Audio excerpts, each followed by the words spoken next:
Testing volume. Testing volume. Hello and good morning. Let me turn off the video and get to just the chat so it doesn't blow up anything. Good morning and welcome to Fortnite on Halloween with Sephiroth TX. We're going to be running a multi-layered thing today. It's not just chat, it's Halloween chat. But it's also skin series, and this is where we ended last time.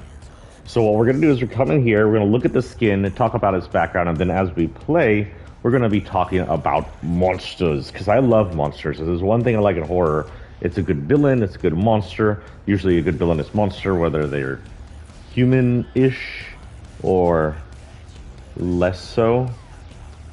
Either way, gotta love monsters, right? And there are some monsters in here, we've already been to like most of them.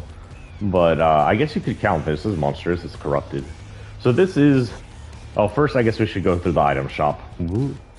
So the item shop last night wasn't too freaking interesting. They still have all the Halloween shit, except for one of the packs down here disappeared. But you still get the spooky offers from these guys. If you want a horror-themed skin, Fortnitemares ends on the 2nd, and this may be gone tonight. I'm not sure. All this shit may be gone tonight. I'm still getting audio errors, so I'm sorry about all the twitchy audio errors. Hopefully it doesn't last forever. Whatever it is the stream. Oh, looky, you can get Skeltra on her. That's back. The X-ray. The X-ray would also go pretty good with these, but they don't have a blue version, which is kind of an oversight. Don't call him Harry. Call him Space Chimp. Gonna keep rocking until you do it. Remember, Shadow Midas is out after a year of us asking for him. Still disappointed he didn't come with more stuff. More Shadow-related items, but whatever. You can mix them with Storm items and Cube items and they look good. So, as for new stuff, Gordy is here. Gordy is a 400. I won't be buying any of these because I'm broke. But, I would love this gourd, but, you know. Maybe it'll come around next Halloween. I don't think Fortnite's going anywhere anytime soon. You can change his mouth. I love this kind of melted mouth. You can change its nose shape, no nose, arrow, circle, rectangle. Kind of a rectangle. You can change its eyes. I kind of like the angry eyes. And then you can change its top. It's got regular stalk. Horns, which is cool. A backwards cap. Twirly. One of my favorite right there is Twirly. Witch's cap, which is good, and then the axe in the head. And then you can change his light. It's a pretty damn cute back bling. Definitely worth the 400 V-Bucks if you have it. There's also Blood Moon Rising, which looks cool. It's animated. It sits on your back. It has animated clouds, which actually look pretty freaking fancy for back bling clouds. I mean, look at them. They're the clouds. And then you get a moon that animates into full moon. Waxing or waning. It's bad news. Oh, it looks like it's a blood moon, too.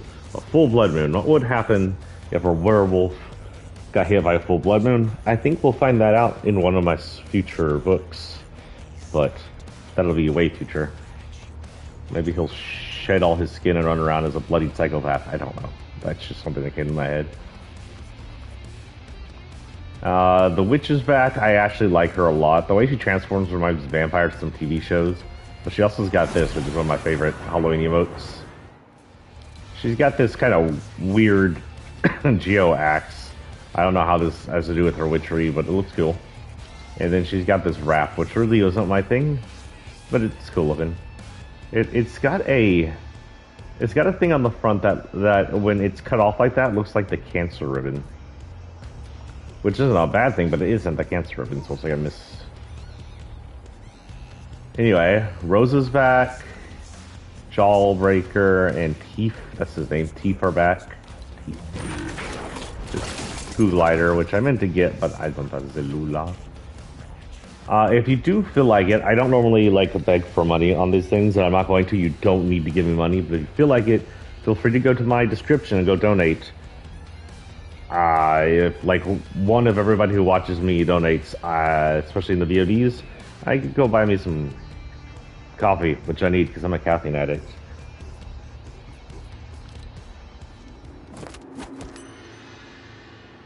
Shop and sit up, nothing new there. And that's it on the store, really.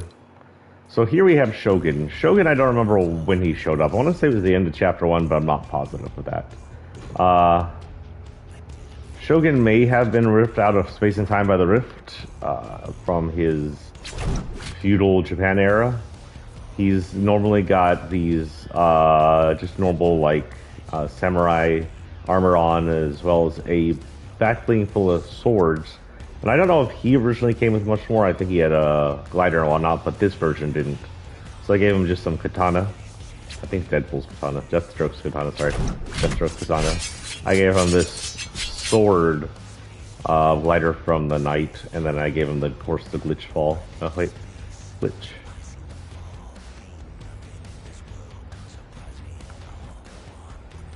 Wait, what? Where's the glitch? Is it error, or what is it called? There it is. Corrupted. Okay. That makes sense. Of course, this is his corrupted version, as the corruption originally spread by Cot, maybe, but spread by 8-Ball, took over 3 more characters. This is the 3rd one. Again, we don't have really much canon notes on the corruption. It just is. It's another disease or copy heading through Fortnite's island, and the way it spreads where it covers the body, I'm going to say it's a disease. It's a disease specific to an island, almost like an SCP disease. We, of course, have dailies. Destroy fishing barrels, harvest material, anything on a person. Complete quest from Dire. I have no quests. Oh wait, what am I on? Oh, I'm on creative. Solos. Now I have 2 quests, but none of them are Dire. So let's go ahead and highlight Dire. We'll go see her first. I'm not a big fan of Dire's quests. Oh no, Dire, I'm sorry. I'm thinking of what's her name. I'm not a fan of his enemy's quest. Dire's quest, I think, might be okay. So we'll go ahead and see Dire first. So, monsters. We're going to actually go a little selfish today, and we're going to talk about my monsters. The monsters from my books. We're going to go in order of books. Of course, Uncharted. What the frick? Unsuspected does not have an actual monster. It's a tornado. I mean, technically you could count that as a monster. It isn't sentient and it isn't a being, but the tornado tears up half of San Antonio and chews up the downtown pretty good. So technically a monster.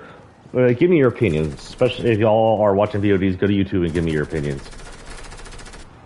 Would you count twisters in tornado movies as a movie monster? I think yes, I would, especially when they're given ridiculous goals of chasing down and hunting people, like the F5 was in friggin' Twister. I think I would count them as movie monsters. The Twister in my very first publication, in Unsuspected, is very much seems to target people. It is just a weather phenomenon. It's mostly the entire story is supposed to be a playoff. San Antonio's unpreparedness for the big one that we always seem to dodge. We're all gonna fucking die when it hits. We're dead. There's no protection out here from it. No, and the warning system out here is kind of shite. But all in all, I would count that as a movie monster or a book monster, even if it is just a natural phenomenon. Natural phenomenon. Dyer is on this island? I don't remember that, but okay. I guess we can go see what Blueby is up to.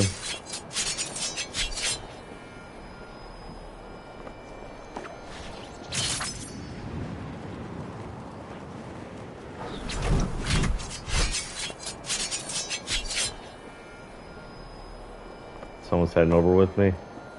Blueby, help. We're just gonna get Dyer. If we die, we die. Oh, I got it. Daily, I guess I'm taking care of now. 464, 1000. 580 out of 1000. Dyer, come here, I need your... Get the frick out of here because someone else is coming. Emote at the weather station. Oh. Fun. Right, he has these weird... Oh, it is the Supercharged XP weekend, by the way. Get in, and I think there's infinite amount of supercharges. It is the last day. But if you get in now, you can play all day and get Supercharged EXP. I got what I wanted. I am not too concerned about the golds. I'm almost near the end anyway. I think today I might just... This morning I'll probably complete the challenges. We'll be good to go. Let's see, going through my books, when we head into Dead Ends, the very first monster I introduce is, he is nameless. Mostly he's described as a shadow in a dark cloak. He's this being that's most obvious feature, other than him being humanoid shape, is a dark billowing robe that seems to move and billow around him. Even when there's no breeze, it seems to wiggle like there is. He's not human though. There's wisps of smoke that flow out of that robe of his, and often he... Where the hell am I? Where's this weather? I'm way far slow. Other than that, he... when he gets into the car, he seems to lose all corporeal form and become a mass shadow inside a car. It still isn't clear if his body is the smoke or if the car is his body, even to his creator, aka me. But he does seem to exist without the car for long periods of times, and he can travel far away from the car. So I am going to assume the former is true, where he's the most likely possessing the car, or the car is a separate being and works alongside him.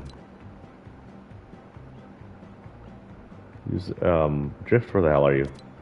Damage wildlife with a melee weapon. Okay. Let's see if we can get some weapons first.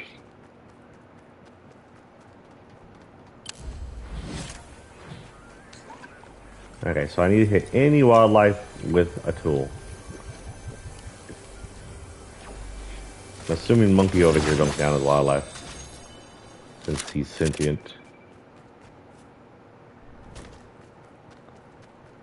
The shadow guy, as we'll just call him for now, he exists in several of my stories. He's basically sort of like Death, only he's not ever directly responsible. He seems to be around areas of disaster, around areas of killing, and the most responsibility he ever takes seems to be talking people into doing the bad things that cause them.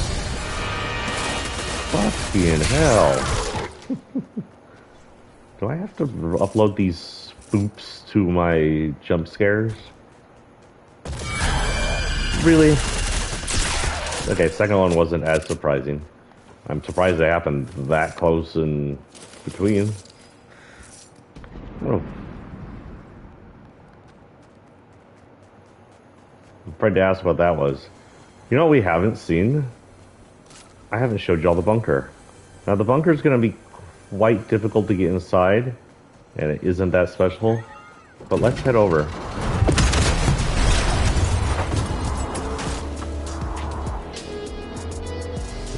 We're probably gonna die in here just because what's her name's in here? Sloane's in here. She'll kick my ass. But the bunker is open, guys. Looky, looky.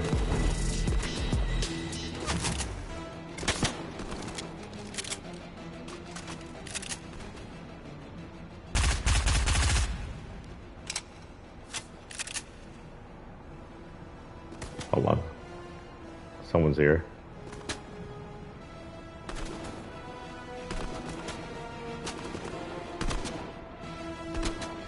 I see Sloane kills them. But this is basically the inside. There's nothing special here, really.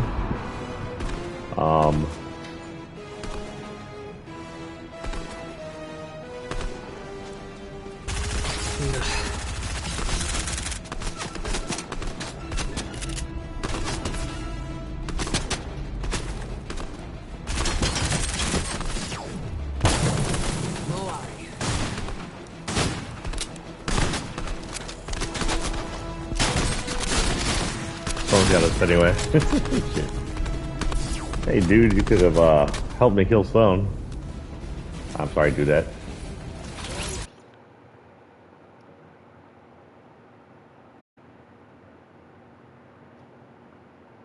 I heard weird breathing in my ear. Lucky, is that you?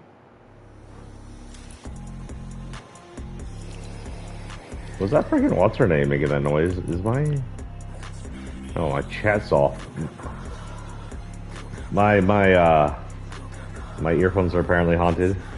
The guy who appears in Creeping Death of the billowing smoke shows up in other stories as well, as I said, including the very last one in the first Dead Ends named Sikwa, where he appears at the end of the story. It's not entirely clear if he helped cause the sequence of Sikwa or if he was there predicting the destruction and watch her feed off of it, or whatever he does.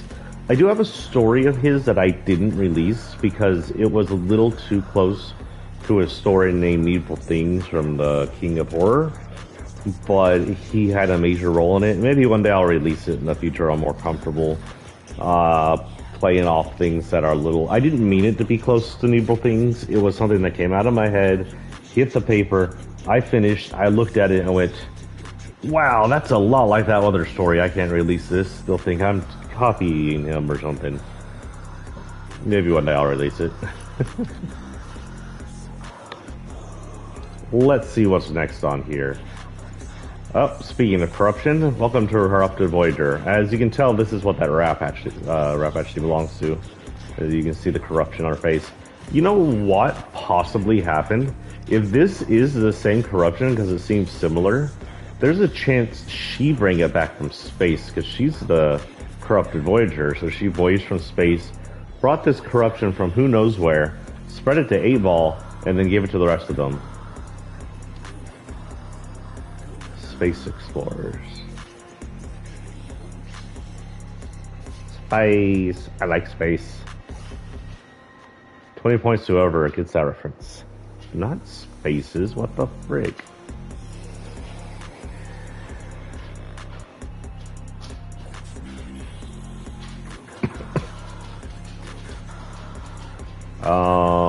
This is our backlink to Xenopod. Suspiciously glitchy and maybe the source of corruption?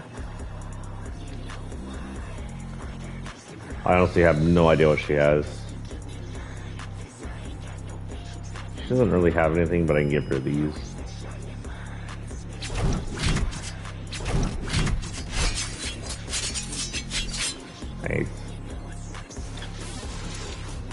Again, she doesn't really have anything that I give his.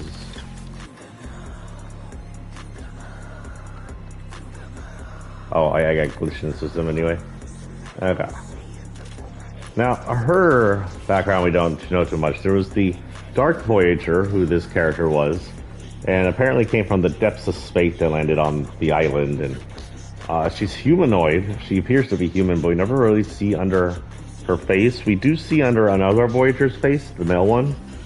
He's just a skull theme of some kind, so we don't know if this one's human. However, at some point, the Dark Voyager, either from the depths of space or something happening here on the island, caught this corruption. Now, whether this corruption is exactly the same as the corruption that's corrupting other people is unknown, but there's a chance it is. And of course, you can tell this is her wrap now with that weird skull face on it. We need to damage a wildlife. We need to land near something wild to hit it. Other than that, we need to glide. Harvest metal and building materials. And destroy fishing barrels. Okay. Let's see. Now, in my second story of Bloodletting, there wasn't really a monster. A monster was psychosis, mental breakdown. Crickets, the monster, again, isn't really a monster. The monster is to play off of fear and off a real-world issue we were having at the place I worked at the time. And they're basically crickets, an overwhelming presence of crickets. Unnaturally overwhelming presence of crickets. But it's a really weird meta kind of problem. Isn't really a monster.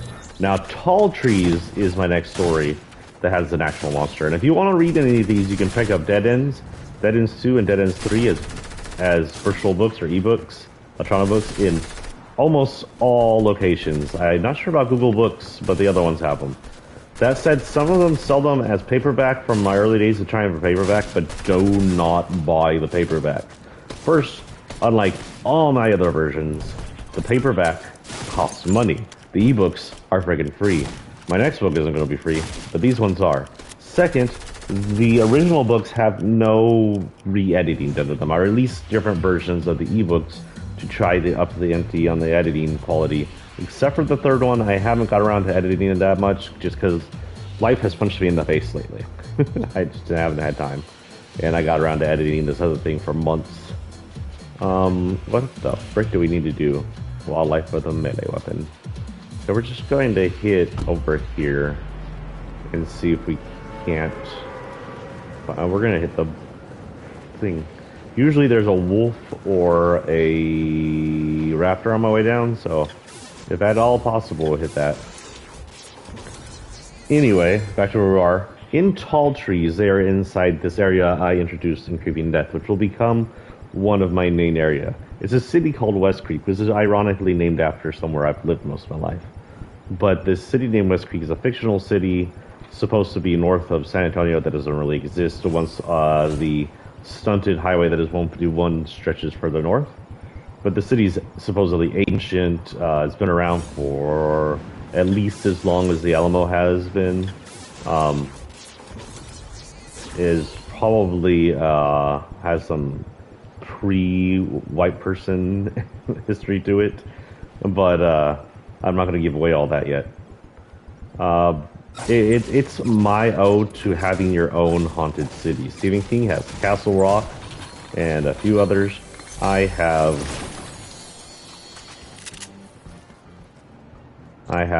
West Creek. West Creek is basically a combination of all the places I loved and lived, including San Antonio and Colorado Springs, but also other things.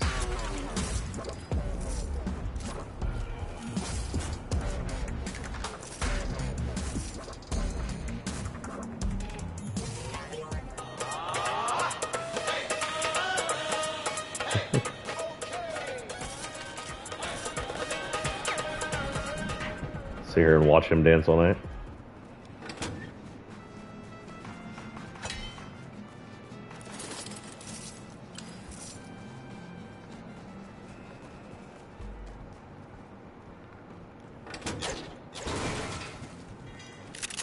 The question isn't, am I going to do it? It's, when am I going to do it? Oh no, bathroom. In the bathroom, I can survive in the bathroom.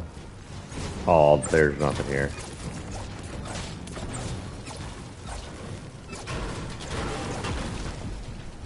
Who escaped?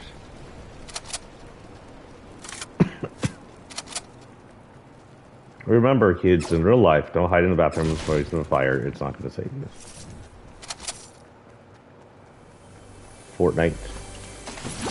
Logic does not exist in the real life. Anyway, in Tall Trees, this kid, basic premise, kid goes out to forest to find his missing brother, yada yada. It's one of my top favorite things I've written for myself. It's a play off the creepypasta, but I've already told you that in one of my other videos. The monster is a play off that play. They go in looking for Slender Man, they find something else tall and creepy.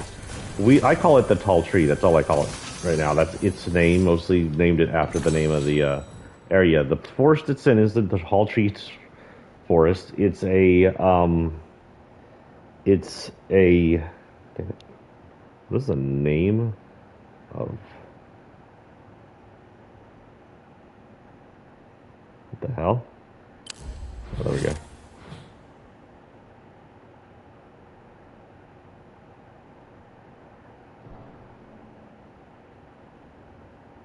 I forgot the name of the friggin' trees that were in here. So it's based after the fact that we have a place called Lost Maples in Texas, not too far from San Antonio. And the idea of that kind of area is there's maple trees where there shouldn't be maple trees. These maple trees are lost. Sequoia? No. So there's this type of trees I don't remember off the top of my head, which I looked up and studied and whatnot, which I put into this area, which don't belong here. They're a much more northern or even further western tree. And they're a tall, skinny tree. I'm actually looking through the story to see if I remember what the name is. Ponderosa trees. The Ponderosa trees are tall, skinny, pineish tree. I think the flesh on it might be white, but I'm not entirely sure off the top of my head right now. Welcome to having ADHD and shit for brains. Anyway, that's what Tall Trees is, a lost forest, pretty much like Lost Maples. A place of trees where the trees don't belong. Anyway, the creature that inhabits the Tall Tree Forest, which uses the tall trees as sort of a camouflage, is a tall tree creature. It's got 4 legs that mimic extra skinny versions of those trees, including looking like woods, got like a knots on it and whatnot.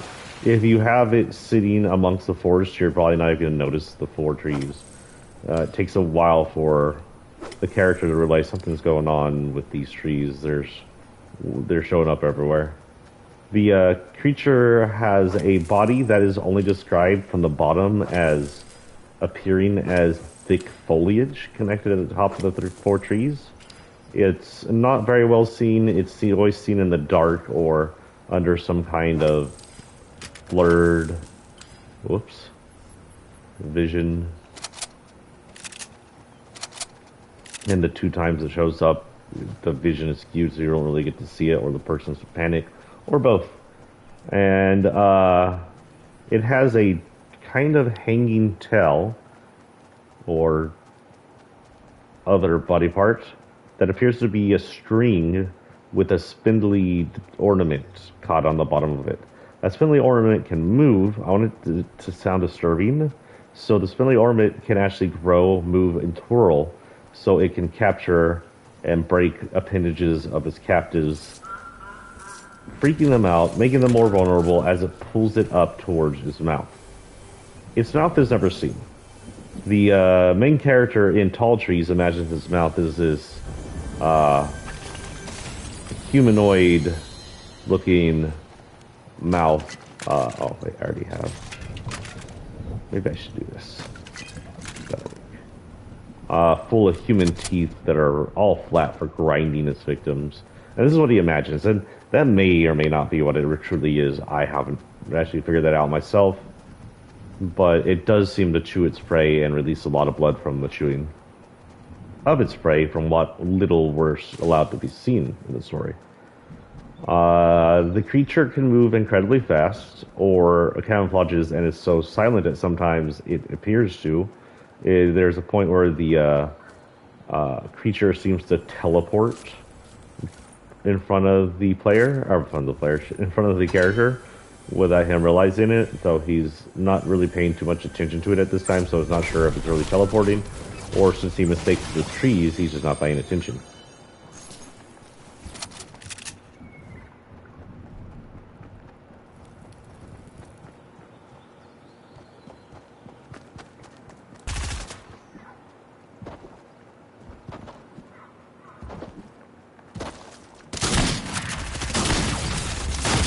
Damn. I shouldn't have gone after him. I even had the raptors in my ear. Okay, we'll go to the next one. When the creature does start paying attention to him, and vice versa, and there's a chase, he can hear it stomping sometimes, but sometimes he can't. It's just silent in the forest. And he never knows if it's too far behind him or right on his tail. When he escapes to the car, it just appears. It seems to appear, it seems to move at incredible speeds, and then uses its spindly object to beat in the hood of the car. So it's pretty, even though it's somewhat small of an object, roughly smaller than a human's head, I would give it, it's strong. It can be used as a tool or a weapon. When they do end up semi-injuring it and it stumbles over a bit and it walks away, it does show it can walk, but it walks in kind of this creepy thing. Its knees are too high. It seems to release a human weep or a moan when it's injured, but it's never killed, and it's not entirely sure if it can be killed, though it was shown to be injured. It, in fact, appears in town later on outside the story, and is never noticed. The aftermath is noticed as it seems to have taken people. I don't want to give away too much. If you want to know more about the story, go read Tall Trees. And that would be like, if I was going to have a movie made off of one of my works, that would be one of the ones I would like to have a movie made off of. I thought it was a pretty decent one. Oh, shoot.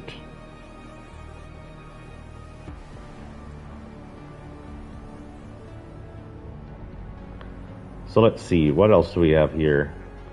The Harvest Moon. So the Harvest Moon was an interesting one. I already talked about it. It was the one that was 100-word story that didn't make it into the magazine or whatever the hell it was supposed to be made into, the competition. So I expanded it. I love werewolves, but I wanted something different. So the monster here isn't a werewolf. It's more or less like a were-ape, but we'll go into that here in a minute. Let's see what we got here. Our next person is Daryl Dixon. If you don't know who he is a character from The Walking Dead.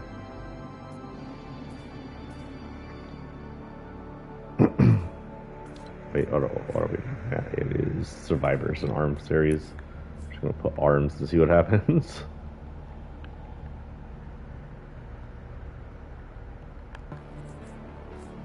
Yep, they gave me it. Oh, the sun is back out. It's right in my face. Excuse you.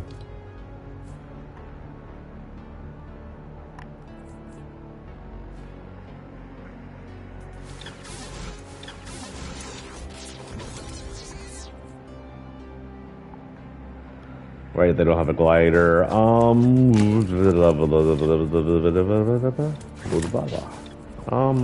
know. Where's the parachute? There's Tomb Raider's parachute. That'll work for now. Tomb Raider, where the frick is your parachute? There it is. And he doesn't have a fall either, but the zip ribbons will work.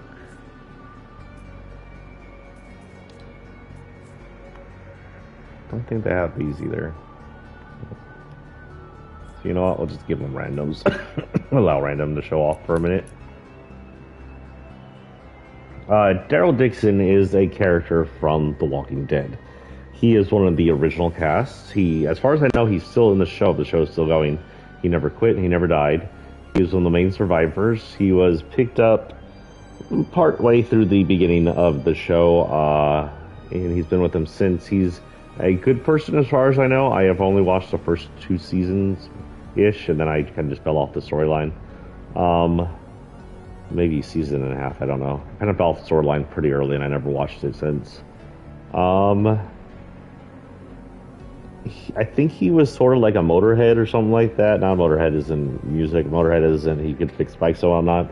And now he's like an excellent survivor and caretaker in the afterworld with his brother, who is less popular.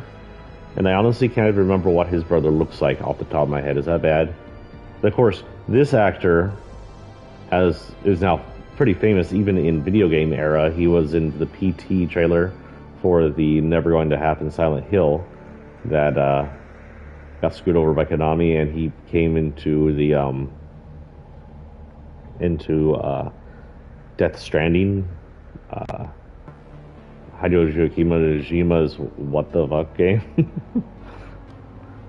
If you don't think that's a WTF game, it is, and it was made to be so because it's Hideo Kojima. He likes WTFs. I still need to, yeah, I do. Okay, I'm done gliding. I still need to hit an animal with my tool. Sounds a lot worse. So in the Harvest Moon, the monster is mostly not seen through most of the short.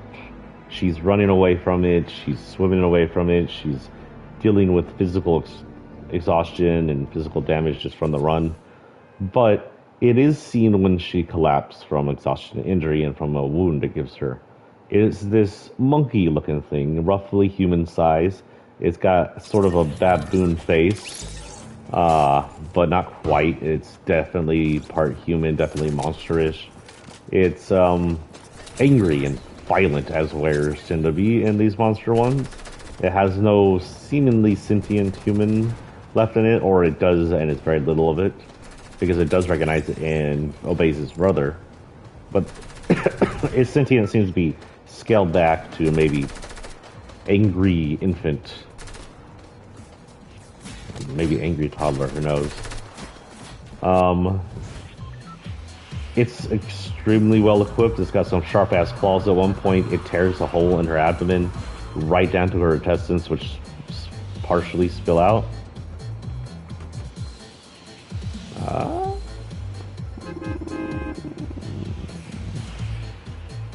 I don't know where to go. Let's just jump. I'm gonna hit the spire and see what we can get from there.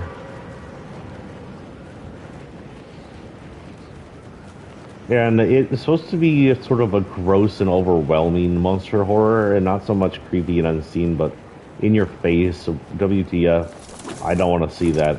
I don't need to see that kind of monster horror. Of course, the story itself focuses mostly on the mental state and fear and horror of the wounded main character, as she's completely vulnerable to this thing, especially after it catches her. And the horror she faces when she realizes the thing's brother is not going to help her. Stuff like that. Probably give away a lot of the story right there, but whatever. So yeah. That was my first ode to werewolves, even though it wasn't a werewolf. Thought I heard a wolf. Well, let's go find some animals to beat. Don't worry, Apollo, not in real life. Apollo, come back. Apollo's not doing anything. He's laying down. He deaf. He can't hear me. Oh, man.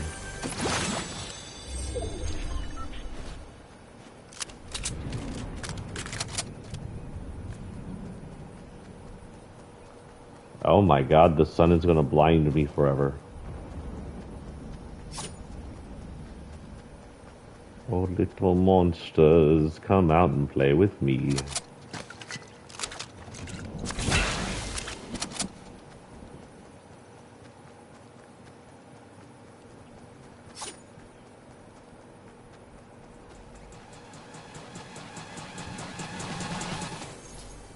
Tyre, what do you got to give? Some bandages. Okay. Ooh. Purple lass. Pineapple lass.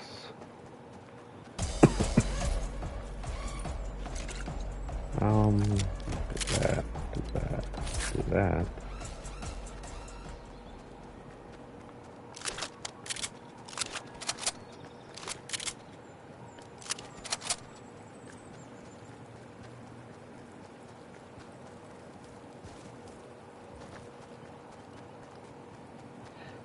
And it's funny because in that story, the man ends up being as much monster as the actual monster. The monster itself has no intelligent, sentient thought by the looks of it. So you can't really blame that monster for being evil. It's not evil, it's wild. Yes. Where are y'all?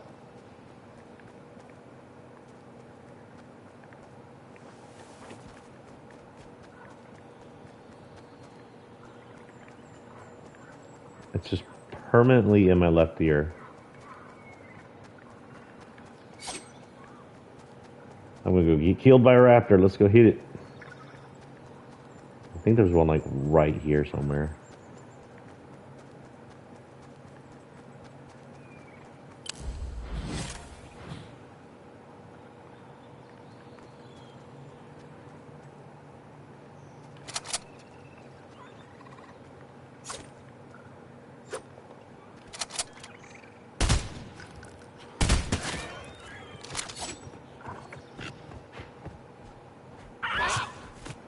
Come and get me, you butts.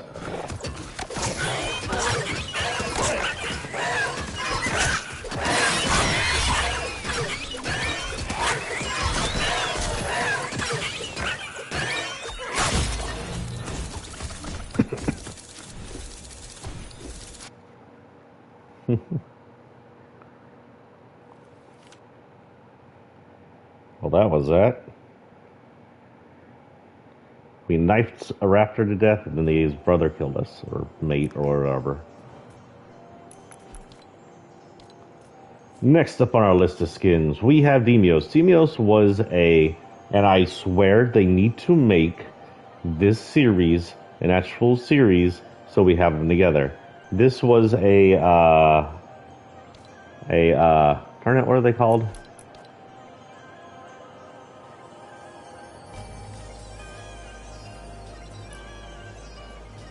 Crew. Thank you. Demios is a crew skin, and in my opinion, one of the lesser crew skins. He's cool looking and everything, and looks good. He has red glow, green, red, green, and green glow forms. Neo Underworld, huh? That would indicate that he's part of the Neo era from like chapter 9 and X.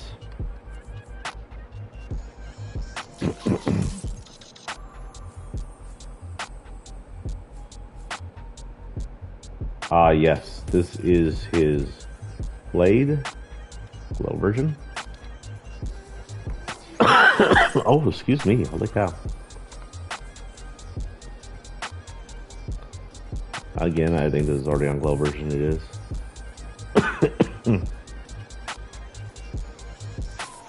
Short or long? I'm gonna run long, just because it has extra bones in it. I don't think he has any of this. Nope. Give him something bonely. The first thing I see of bones in it, we'll grab. We'll grab the first bone we see. Totally not making any kind of perverse jokes here, I swear. Again, I don't think he has anything here. But why not? And I don't think he has anything here, but we should be able to find something green. Neo Underworld, huh? He does have a wrap, but it's red. Our last thing that we'll have to do for Dire, is destroy a dumpster in Lazy Lake or Pleasant Park. I don't know where oh, Pleasant Park dumpster, I know where that is, so we'll go to Pleasant Park. Was I here?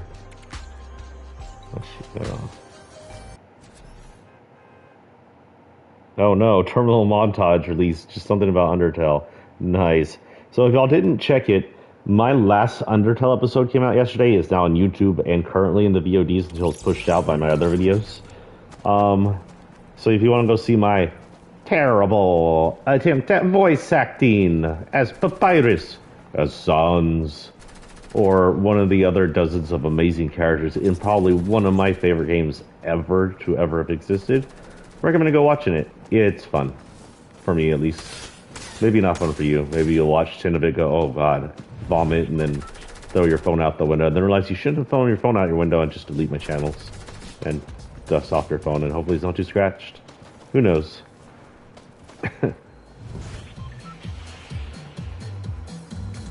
Anyway, where are we going? Where are we going? We're going to Pleasant. Go watch that, comment on it, tell me what you think of my voice acting, tell me how much it made you vomit. You know, that kind of thing. And no, I'm not going to do the Geno route. I'm actually attempted the Geno route. I got so frustrated by how hard Sans' battle was and how little I could do against him. I'm not even going to try again. Also, this glider is a bone in a very curious area. I'm not sure I like it. Got my hand on his bones. This is what I meant when I said, grab the first bone I see, or is it?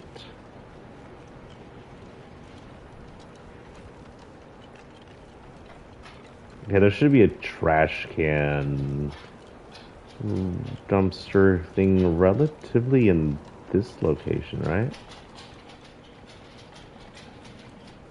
Yeah, no. No? No. Okay, there's no dumpster here.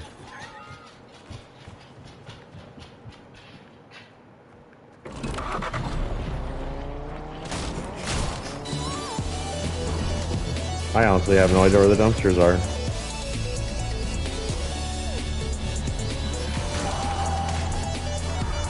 Assuming it wouldn't take this as a dumpster.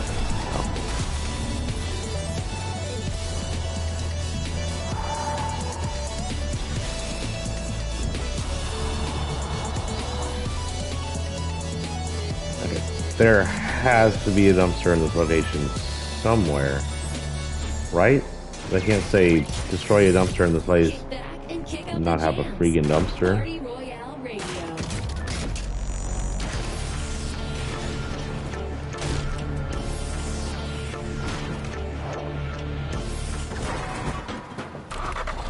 Well then, I destroyed it. I don't know if that counted.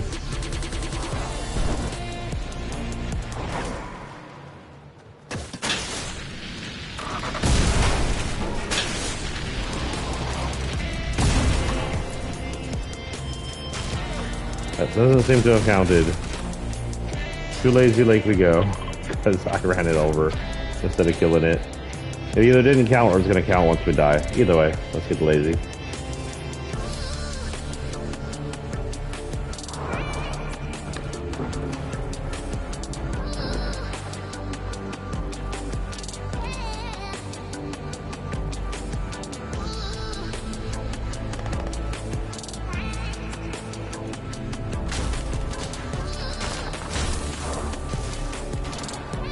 Excuse me, coming through.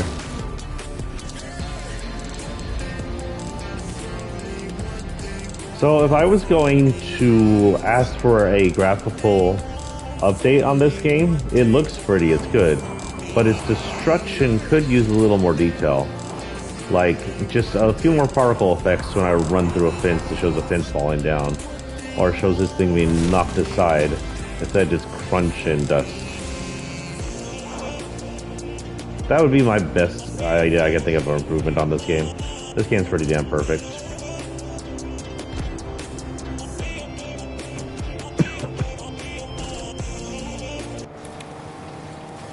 Where were we on monsters, actually? Okay, so the Hunter's monsters are kind of atypical and never really prevalent in the story, so I'm not sure they count. The Hunter's monsters are ghosts, or a haunted area, or hauntings in an area. Hello, goodbye. Hello, goodbye.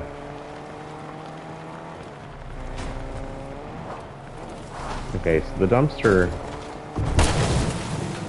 here should be over here in the gas station as well.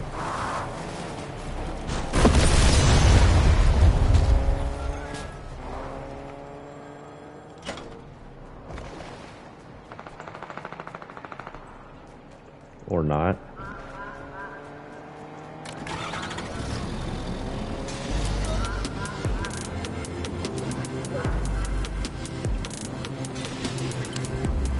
Where's the flim flamin' dumpster?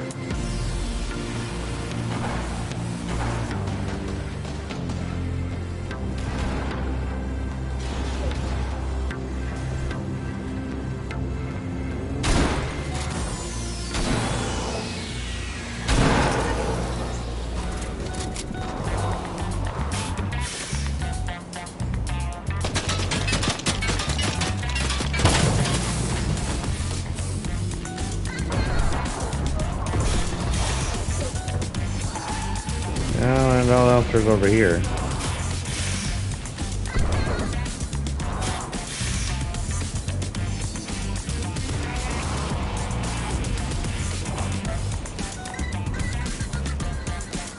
There's so many big buildings that, yes.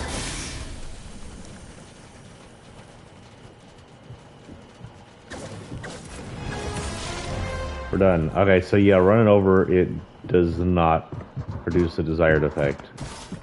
Go melee this shit out of this guy.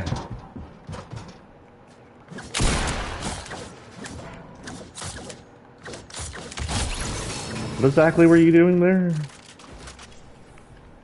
Okay. I don't even know what's going on, but thank you for all your stuff, I guess. Anyway, the ghosts, I guess you could call this the place to be more the monster than the ghost. The ghosts are never prevalent, but the place produces plenty of pitfalls and dangers as well as the haunts. And technically, the monster doesn't last because it's its downfall that is their downfall. And if you want to see what more about me, go read. Remember, all these are free. Read my shit, because even more than donating to me, reading my stuff and leaving your own impressions on it are what's going to make me. They're going to be what rescues me from retail. So please, please, please, especially if you like horror, go read my stuff. That's a tree.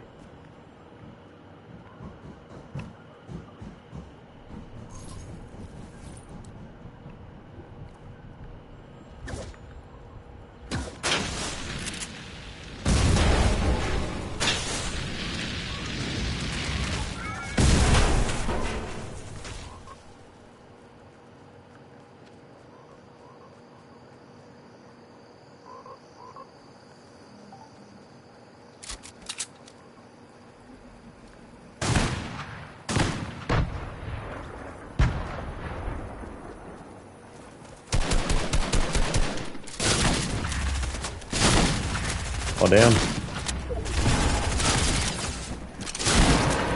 Yeah, oh, damn. Tomb Raider killed me. Such a violence. Tomb Raider.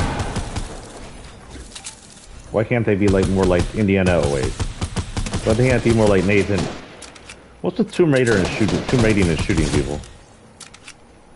Indiana Jones, Lara Croft, Nathan Drake. They have quite the body count. That said, Indiana Jones usually only kills bad people. Like, super bad people. I can't say Nathan Drake doesn't, but I'm not entirely sure who everyone he's facing is. There's never always, like, a central organization. It's like some corrupt pirate government. Indiana Jones takes out Nazis.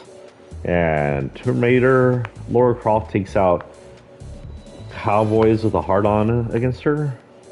Yeah.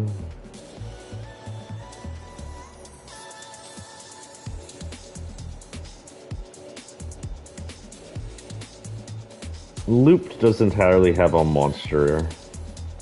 The Barking's monster is human, in kind of serial killer slasher form. So I guess the human monsters still count, but they're not like monster. Let's go on here real quick. This is Demi. I don't know why she's called Demi. Demi usually means something else, whatever. She is from the Neo season, season 9 from chapter 1. She actually had 2 forms, but I didn't get her second form in time, which was a blue one, which is kind of nice. I just had the red one. She's armed with the power of the dragon. I believe she's part of that dragon serpent cult, maybe. She's got a robotic right arm, which is actually pretty damn cool looking. And she's got some kind of headset that almost looks like a freaking gamer headset.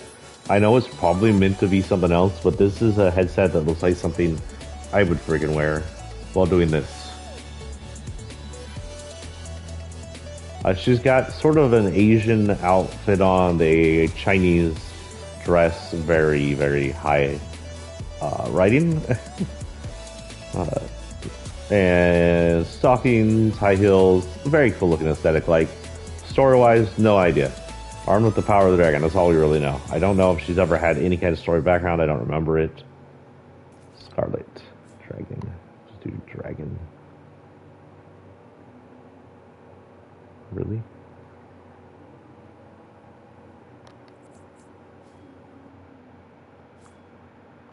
Scarlet's pickaxe. Hello.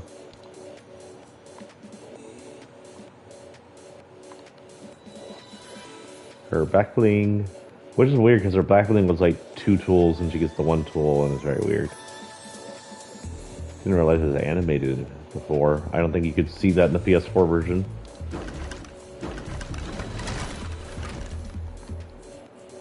It was a crazy last time I did this. I was doing this on a PS4, not a PS5.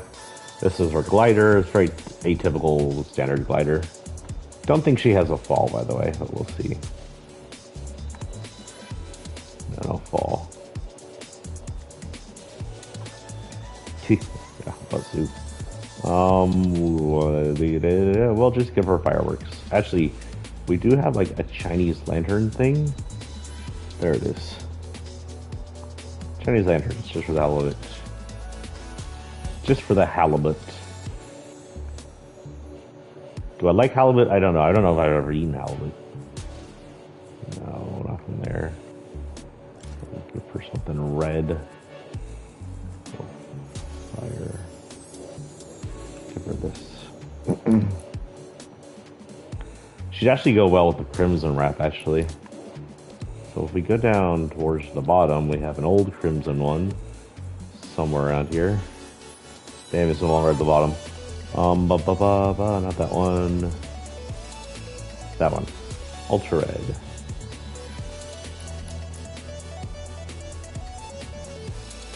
So we should be done with Dyer's quest. We need to harvest metal and harvest building materials and destroy fishing barrels. I know where to get fishing barrels. We're headed to Craggy. Hopefully we don't spawn too close to it. So Insequa is our next actual monster, by the way. This is the very last story in the first Dead Ends. They come across, it's the basic story is these people going in the middle of nowhere to a wedding that's held kind of cheaply because the family's not like super expensive. In the auditorium of some unknown high school, that's how bad it is.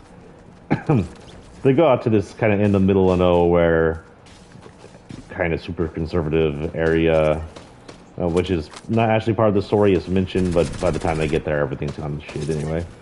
And they've seen something already. They've seen a city in the clouds, and the main character's seen this weird skeleton person on the back of a pickup truck before it took off. And it was like a WTF intro. So they get to this city, and it's apparently abandoned. They get to the auditorium, and it looks like it's been destroyed. And then when they get out, they notice that the city appears to be degrading a little. You can see parts of buildings seem to have been melted at the tops, or disintegrated or something. Where are we at? Craig's at the very end. At the very close to the lines. That's either good or bad. I didn't even do that. Oh, I didn't mean to do that. Oh, well, I guess we're going to glide for a bit. Maybe give them moments to leave the area I need alone. Or at least to arm up and kill me right off the bat. Or to destroy all the barrels I need. See, they get to this one motel they're staying at, and they're trying to find help. They're trying to find anyone. And they notice there's something wrong with the water, and then one of them steps into the water. And he basically gets torn apart and disintegrates. I didn't base it off of it because I've never seen the episode, but after writing this, a few years after writing this, I saw the Homer Blob episode, and if you ever seen what happens to someone when Homer Blob eats them, something like that. The idea of how they disintegrated came from a dream. A lot of this story came from a dream I've had. It was an intermix of different dreams. And one of the main dreams, of course, was the whole bus episode, which was the entire dream. It's a very WTF dream. There's somebody here. I'm gonna get my ass handed to me. Is there any barrels in here? I don't know, barrels. Let's just head in and mine as many barrels as we can before we die.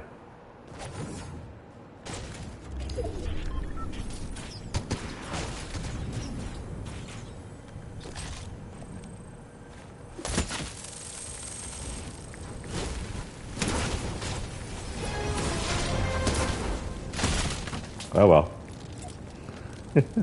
Oh, I didn't die. How's that work? I had thrown down that fire to try and protect me from him.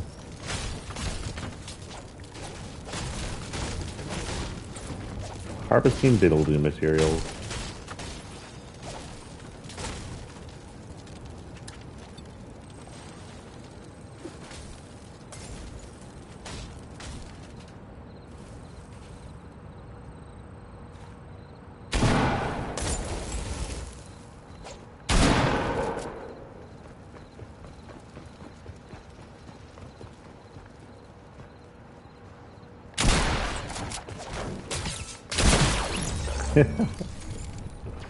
Fun.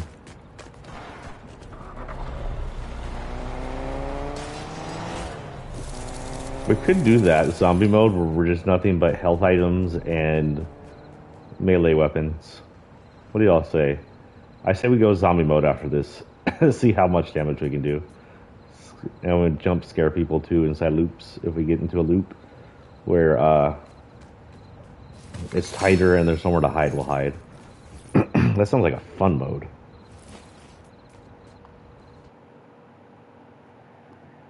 Anyway, this thing comes out of the pool, and it's a long, tubular, water or liquid-based snake-like creature. There's no actual features on it other than it's wavy and liquid-like. Anytime it swallows material, it gets disintegrated inside of it, but it disintegrates the kid who falls into it, or the teenager, or young adult, I don't remember. You see him taken apart piece by piece. First, his joints are moved apart. You can see the inside. It's bloodless for some reason. Then you see those torn apart and disintegrated down to basic form and then into nothing. And he dead. He ain't coming back, and that freaks them the fuck out. They get horrified. They run away. This thing slithers off and starts eating the town. There's nobody left of the town, technically. It's already had its fair share, its meal most likely. The town's completely abandoned, but it starts eating the buildings, degrading the buildings, degrading places they can hide.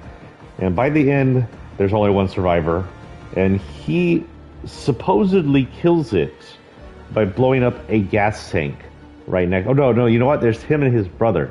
His brother supposedly kills it by blowing up a gas tank, a gas tanker, just as it engulfs him in a whole bunch of gas he's like covered in. And this supposedly vaporizes it. Is it dead? I can't guarantee that, but it appears to be dead. However, out of the flaming ruins of the town drives this car we've seen in the first story, and the bellowing black figure is inhabiting it and driving away from it. So the question was, did he have a hand in the water monster, or is he there just for the show?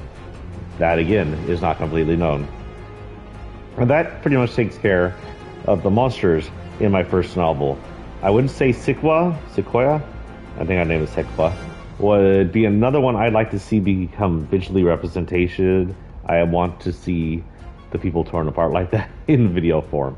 It sounds kind of gross, but I am a horror buff and a writer, so, you know, sorry, not sorry. Hashtag sorry, not sorry. Whoops. Then we'll move on to Dead Ends 2. Oh, look, I got 5. What are my stars right now? 20. This is it, guys. It's the end. This is the end. Hold your breath and count to 10. Actually, don't hurt yourselves. The very final. We have claimed the entire rewards. 100% done. There is nothing left in the reward pack. Done, done, done, done, done. Done on that. Done, done, done, done, done, done, done, done, done, done. Everything's done, man. Clean cube is completed. Fortnite crew doesn't matter. Oh, this is our new Fortnite crew. You know, she's cool looking and everything, but I would have left her for first. Not that there's anything wrong with her, but kind of almost low tier normal skin. She looks cool. I like her tattoos. I would have probably put Chaos Agent as last and put this as first. So it would have been this one, then it would have been the Wolf guy, and then Chaos Agent, and that would have definitely held over everybody to the end. That said, once we get this third person, we'll have a special. We'll have a special. What is it? Skin for each one. I think they each get a second skin. She already has a second skin. I don't know if that's just showing off her second skin, or if she comes with two skins and she'll get a third one. Who knows? Quit glitching out on me. I'm not even watching the chat now.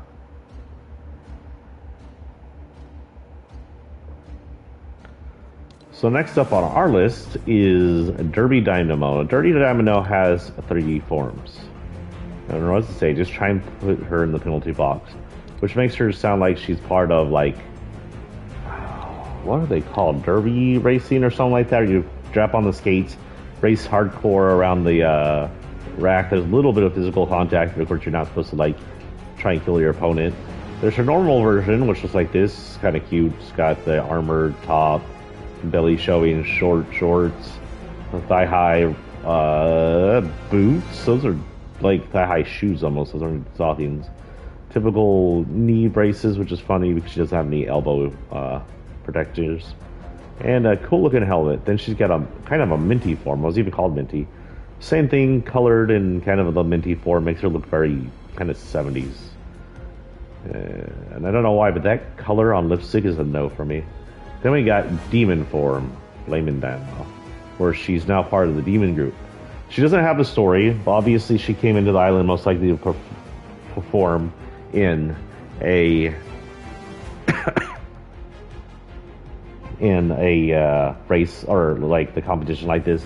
Probably got trapped here, and I guess she's probably half demon if she can do this. Maybe related to the other two demons, sister, brother, daughter, who knows? Wait, no, sister or daughter, cousin. But I like this form. It goes back to the original light thing without the race stripes on it. You get flames coming out the back here, the tail the other ones have. Flames a similar area they have. Black lipstick, which is always cool. The name is... Oh, wait, no, stop. The name is Rink Raiders. R-I-N-K. This is her form. Again, it has 3 different forms. Her back bling. This regular one, the minty, and the demon. I don't know what else it might have. Apparently nothing here. So give something flaming. Don't think I have any demon axes either. Oh, I had that flaming knife. Or this. That'd be a wicked weapon in that kind of mode. Reminds me of, oh, what is that motorcycle game back on the Sega Saturn where you could fight while you were on them racing motorcycles? Comment below if you remember the name of that. I used to love to play it. They introduced me to Soundgarden for one thing. Okay. Chris Cornell's amazing voice. Again, I don't think it has anything up here. No. Just looking for something fiery. I think she looks cool on this. Lava. Oh.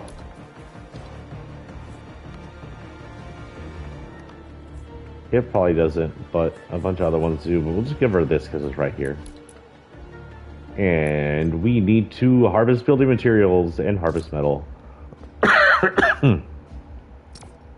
And then we're done with the thing, though I'm not sure what we're doing this for, because now we're done. We're done for this season. This is it. We're over. Finished. All that's left to do is watch the storyline evolve. We may play less Fortnite in the nearest future until something starts happening. We'll come in and check out the storyline every once in a while. But we may play some chivalry in the morning or other things. Why did my controller just vibrate 3 times for no reason? Weird. Oh, also she has this built-in emote, which is one of my favorite built-in emotes. I love this emote so much. I used to roller skate when I was younger. I tried rollerblading, but I sucked at that. I'm too tall and gangly for that. But I loved roller skating. Can't ice skate either because of the rollerblading issue. Break my ankles doing either of those. But roller skating is fun. That said, my favorite outdoor activity is still biking. I hope to get into that one time. I'm a little more fixed.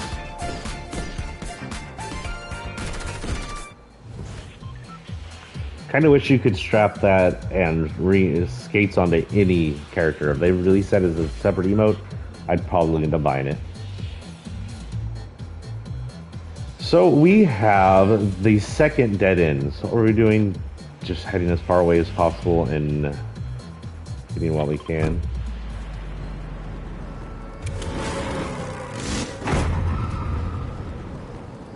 This slider, by the way, is Ghost Rider's rider. Just in case you don't know who Ghost Rider is, as a Marvel character. Movie-wise, he's infamously played by Johnny Cage, not Jack Nicholson. Johnny Cage? Is it Johnny Cage? It's Johnny Cage, right? That's his name. That's not his name. Nicolas Cage. There you go. Johnny Cage, fucking Mortal Kombat. Cat, help me, my brain go doo-doo. I need more coffee. Cat, go steal some coffee. Starjetter, go get some coffee. Go steal it. Go to Starbucks. Get me something with lots of sugar that I'm not supposed to be drinking, and lots of milk that I'm not supposed to be drinking. Well, if you're not gonna go steal the, I know it's kind of hard for a cat to steal coffee. You can't carry it. Then go steal the money, and I'll buy the coffee. Then you can be a good cat. Don't just sit there licking your toes. Oh, why do I have cats for it, but not thieves? That one phone game showed me cats were excellent thieves and would just steal anything they were sent to go steal. Is that not true? You're just here to lick your toes? Okay. To each her own, I guess.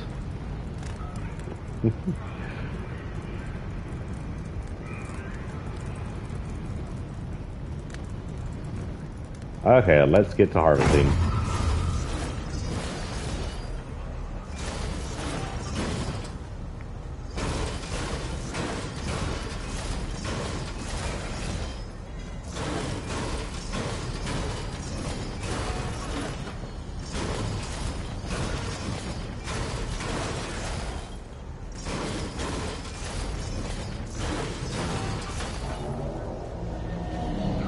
Well, there's from freaky sounding.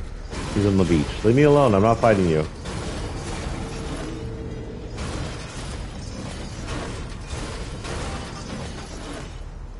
He's gonna be paying attention to me at least. Better he's stuck.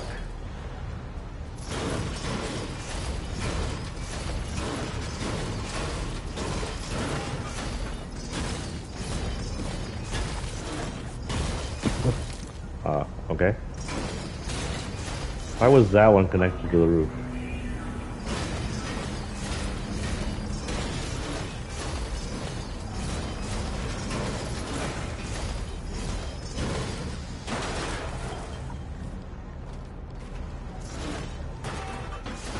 Oh, that was the whole point of coming up here.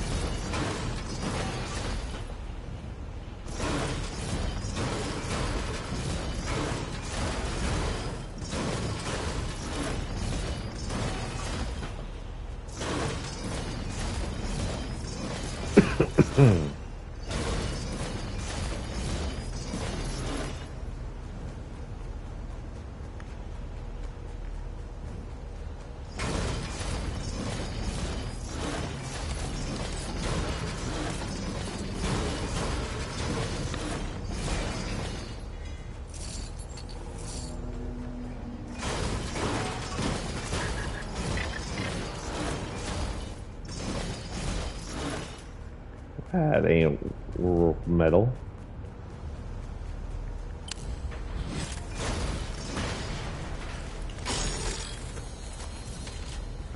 Guess I can fight butt over there.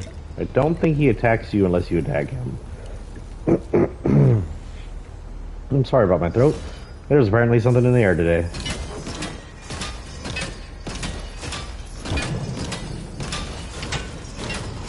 They're looting materials, so now you gotta harvest metal.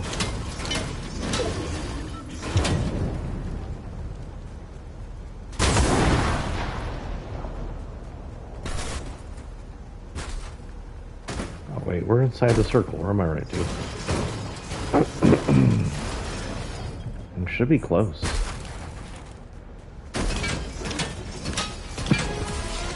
All done. Okay.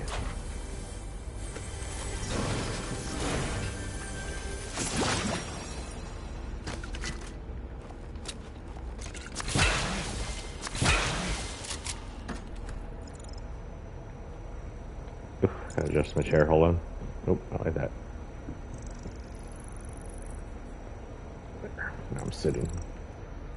I've been regulated to the couch for the past few weeks now because of my hernia thing. I'm a roller when I sleep, so I've been pretty much living on this couch when I'm peeing or sitting down or in the living room watching TV. I get that. I'm so tired of sleeping on the couch though.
Dun, dun, dun, dun, dun, dun, dun, dun, dun, dun.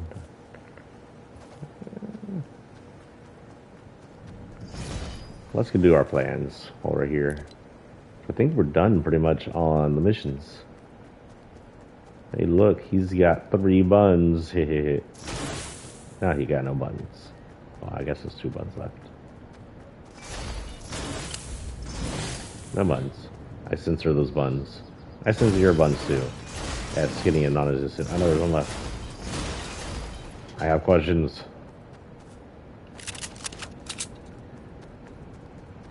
So let's see. Oh, it's him. Over here.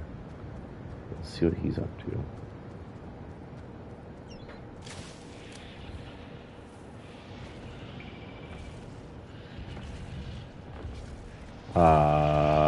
No, I don't want to. Don't freaking growl at me. You're the one coming to me, sir.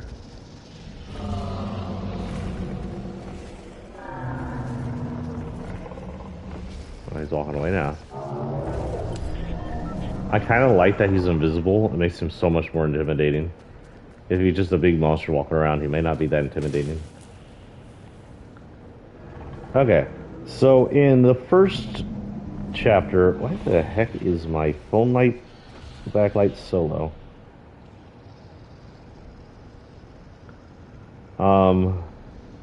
In the first chapter of Dead Ends 2, we have Mind the 13th Floor, which is probably one of my, if not favorite short story I've written.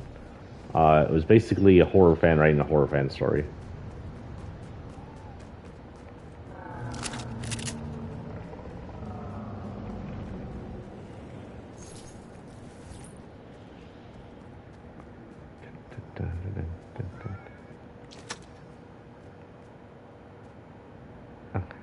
So in Mind the 13th Floor, a guy gets in, and the actual, it's a multi-layered monster, I guess. The actual monster is the hotel. The hotel's haunted, interdimensional, seems to bring things to life that shouldn't be there. I guess the secondary monster is all the monsters that appear in it. Now, Tall Tree does make a reappearance in it as a monster, but it's kind of a meta appearance the way it's supposed to be. And it's the only reappearance of the monster. The other 2 monsters I wouldn't count as real monsters are the serial killer or humanoid monsters. They're basically humans that kill people. And they're not what I count as technical monsters. The real monster that I am in love with from this story, other than Taltry's reappearance, is I call the bone creature. In part of it, this guy disappears through dimensions, ends up in a spaceship freezer, pretty much. It appears to be a spaceship's freezer. Either a spaceship's freezer or the spaceship has no heating elements and something's gone wrong.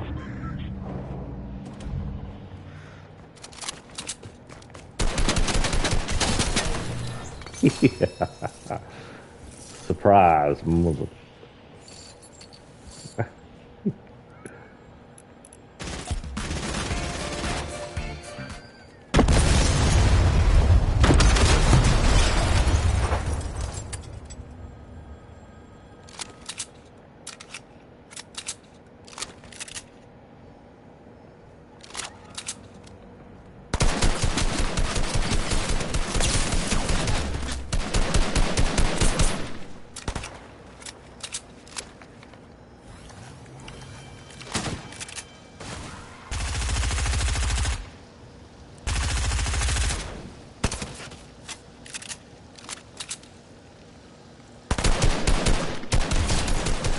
Got her. Holy shit.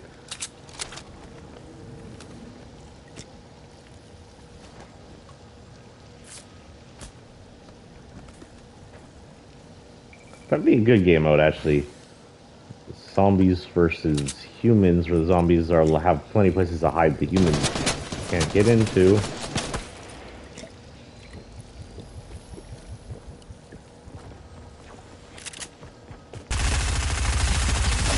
I knew I was gonna die there.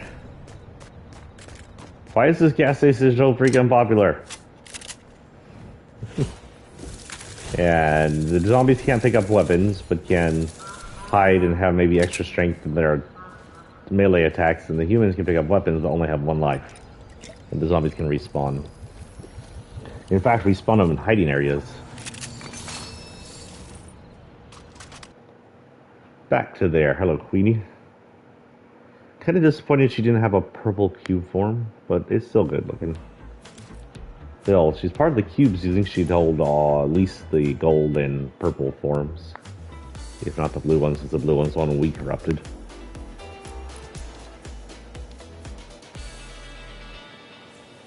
So our next one is an elder one. From the 6th season of Chapter 1 was the introduction of DJ Yonder. He became an instant fan favorite.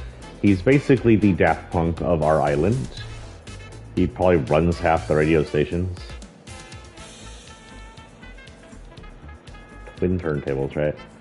He's a good one to have during a party. He's not reactive. He's animated, but not reactive, which is fun. We don't have much storyline on him, but I would assume he's probably native to the island, is a DJ, loves parties, that kind of stuff.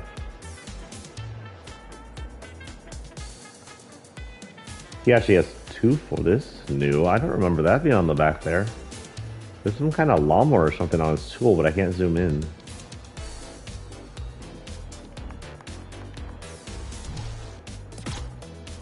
Weird.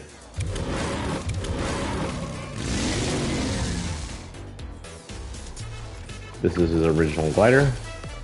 One of the first noisy gliders music, if not the first.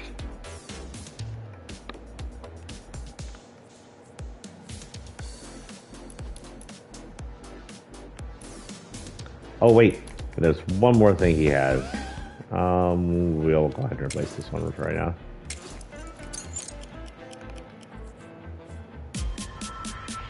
One of the best emotes.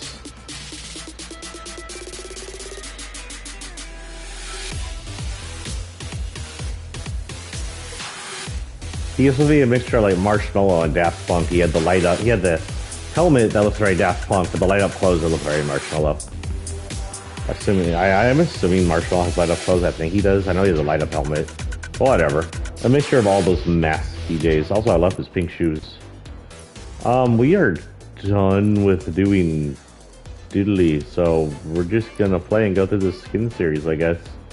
Still gotta search just for the weekly, I guess.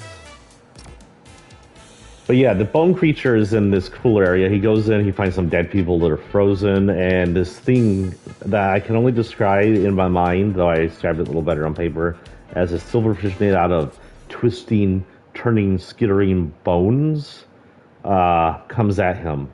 And it's got claws that could tear at his legs. It's small, but like Chihuahua size small, maybe a little smaller. But it's still dangerous and fearful. And you know that thing, you get that fear when you see regular old silverfish. Imagine one that's actually dangerous, skittering towards you like that. Kind of plays on our fear of bugs. I will note that it is an ode to something else. Way a long time ago now, I read Dean Koontz' Autonomous series, and that's his best series, by the way. That is one of the best series I've ever series before. But let's get to let's go to the I guess. But in Brother Odd, there's these creatures that were bone-like creatures that are amorphous bone creatures that seem to shift out of rational thought of shapes and stuff like that. They shouldn't have existed, and if I remember correctly in the storyline, they technically didn't exist. There's some kind of weird reason they existed that was half psychologically prepped, half monster maker. I don't know exactly how to describe it. Go read Autonomous series, please. It's probably worth your time reading. I love Dean Koontz. If you haven't read Dean Koontz, he is definitely up there as one of the masters of horror. Not all of his novels are horror. A lot of his novels are pro Golden Retriever, but a lot of his novels are horror or thriller or both. I think first Dean Koontz was... we're getting off track here. My first Dean Koontz was Dark Rivers of the Heart. Anyway, that's where the idea for it came. I wrote in that bone creature to be an ode to a creature which made my flesh crawl when I thought I was too old to have creatures make my flesh crawl. It disturbed the flipperdoodle out of me. Okay.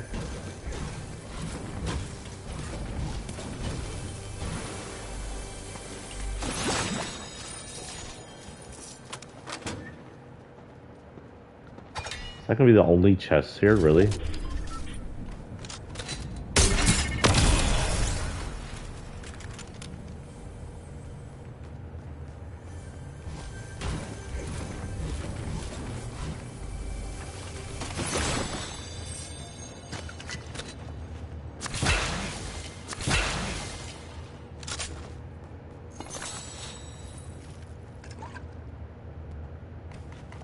I thought I heard a freaking monster again. I was like, it's not even on my map.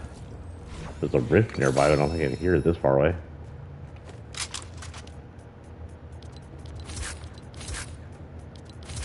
Oh, combat shotgun! Holy crap, yes. Oh, you're back in my life.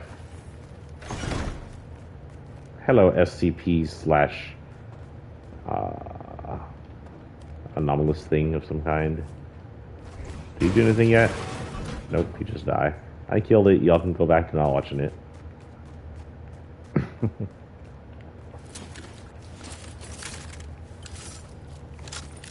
Suddenly, the entire island is a filing cabinet. What have I done?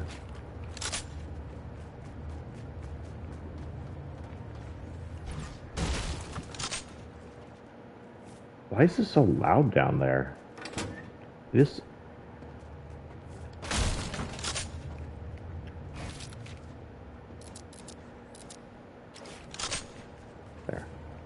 Fix that. For that matter, reminds me to make this look good in case someone walks in here. There we go, that looks good. Okay then.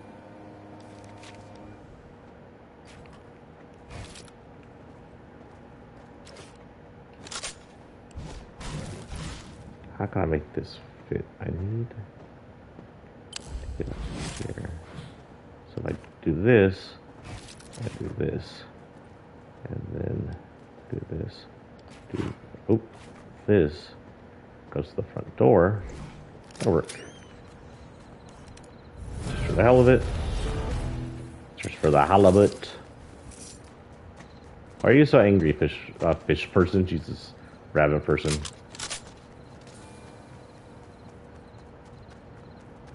Stop being so angry.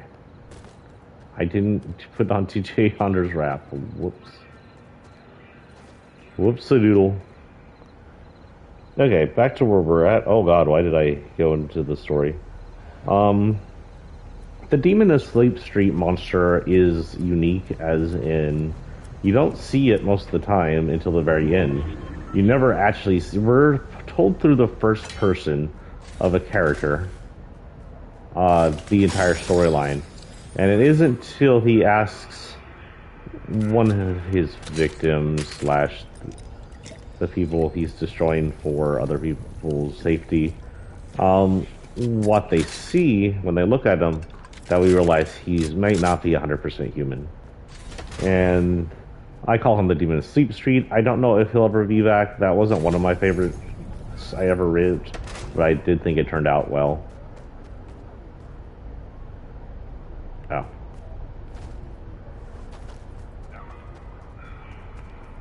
Ooh.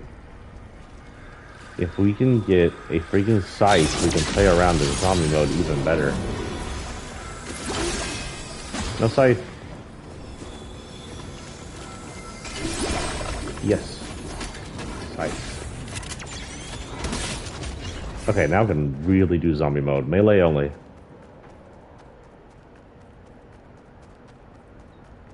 The idea is very simple. We can find somewhere to hide and wait for someone to come to us. Then when they come to us, they is gonna be dead.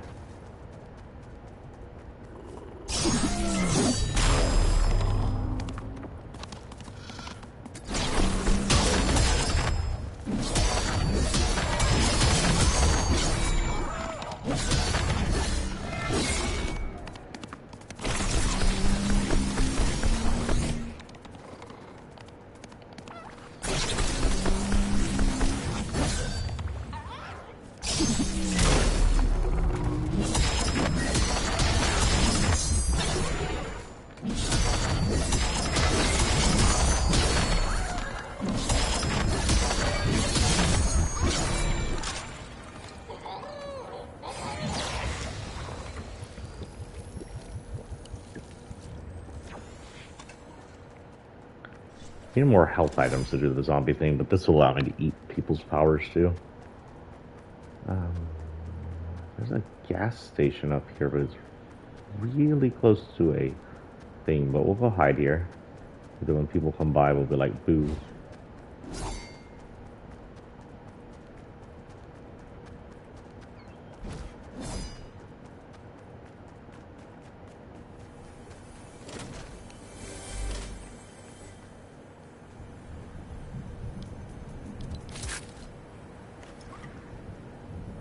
Okay, so we may not see people here, but this will give us time to talk. Oh.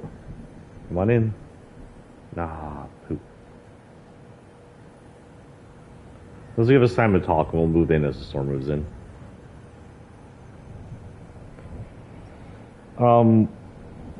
I do believe the way he describes the guy is he's demon with the full black eyes, even though the guy believes he's a human, and he was a human, or he is still technically human with some kind of powers.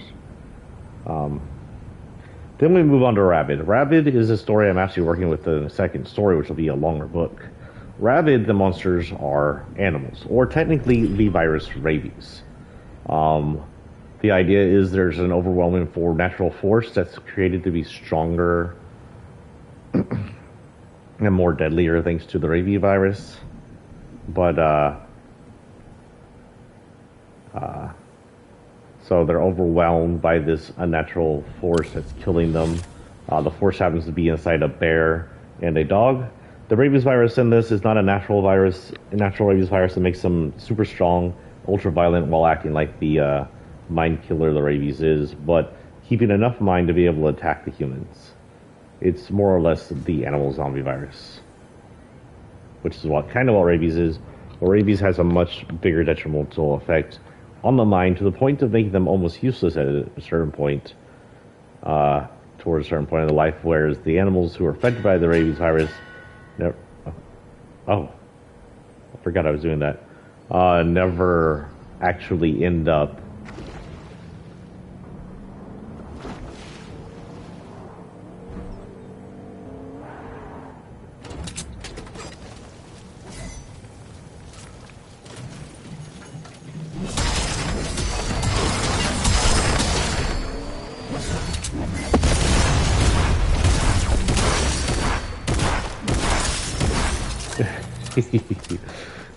I'm not going for a win. I'm going for the oh shit factor.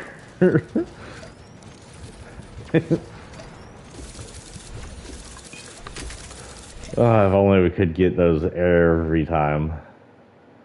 I think we'll be dropping your rifts the rest of this and trying that over and over again. Just to give people a little Halloween scare, huh? Sounds fun to me. And allows us to go to the locker pretty quick. So this is... Oh, where are we at? Well, that was Rabid. Yeah, at the end of it, we learn that the Rabid problem is a much bigger problem, and that will play into the full-on novel I'm writing about it. And if any of y'all steal it, I'm going to come to your house, I'm going to poop on your bed. Not really. I have proof. I said it on the TV here. But I won't poop on your bed, because that's weird. This is Dr. Sloan, aka Agent Sloan. She is not the leader of I.O., but she is definitely one of them. She's way up there. She has several different forms because she's a Battle Pass character. We got Nerdy Dr. Sloan, Nerdy Dr. Sloan in stripes, Armored Dr. Sloan, Kevin the Cube Dr. Sloan, question mark, like they infused it with darkness power to see what it would do. I'm wearing gold Dr. Sloan because I look like from the 70s to do it. Someone give me a disco. And pearlescent Dr. Sloan. I'm running purple Dr. Sloan because it does look Kevin-ish and matches with it. She also has glasses and poopy hair, no glasses and tamped down hair, and sunglasses, tamped down hair. I actually love the kind of nerdy look. Albeit Dr. Sloan's jackass. The story-wise, Dr. Sloan, we are introduced to her in the Primal season, before it became the Primal season, as Agent Jones is attempting to save the 0 point, so all reality won't be destroyed, and someone was like, no, get out of there, it's not worth it. It's not worth saving all reality, even though, by the looks of what was happening at the end of the 0 point season, their reality is being torn apart too. Who knows? I'm pretty sure if you destroy reality 0, you probably destroy everything, but I guess they were willing to risk that, not get caught in that. By the way, what is her thing called? I.O. IH, yes, because that's I.O. The frick.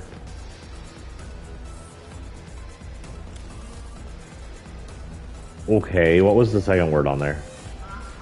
Inquest.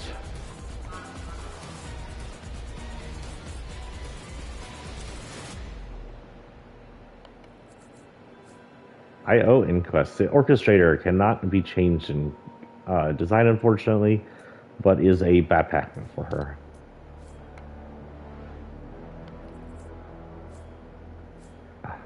Really?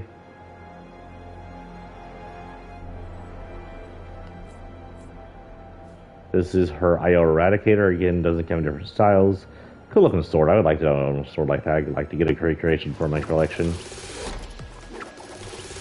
One day I'll have a stream room set up. I'll have all my swords on the back wall.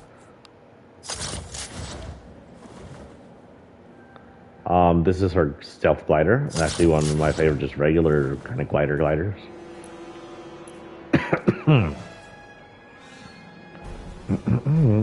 Don't cough in the ear of the people watching you. Oh, she does have a fall. I know she has a fall.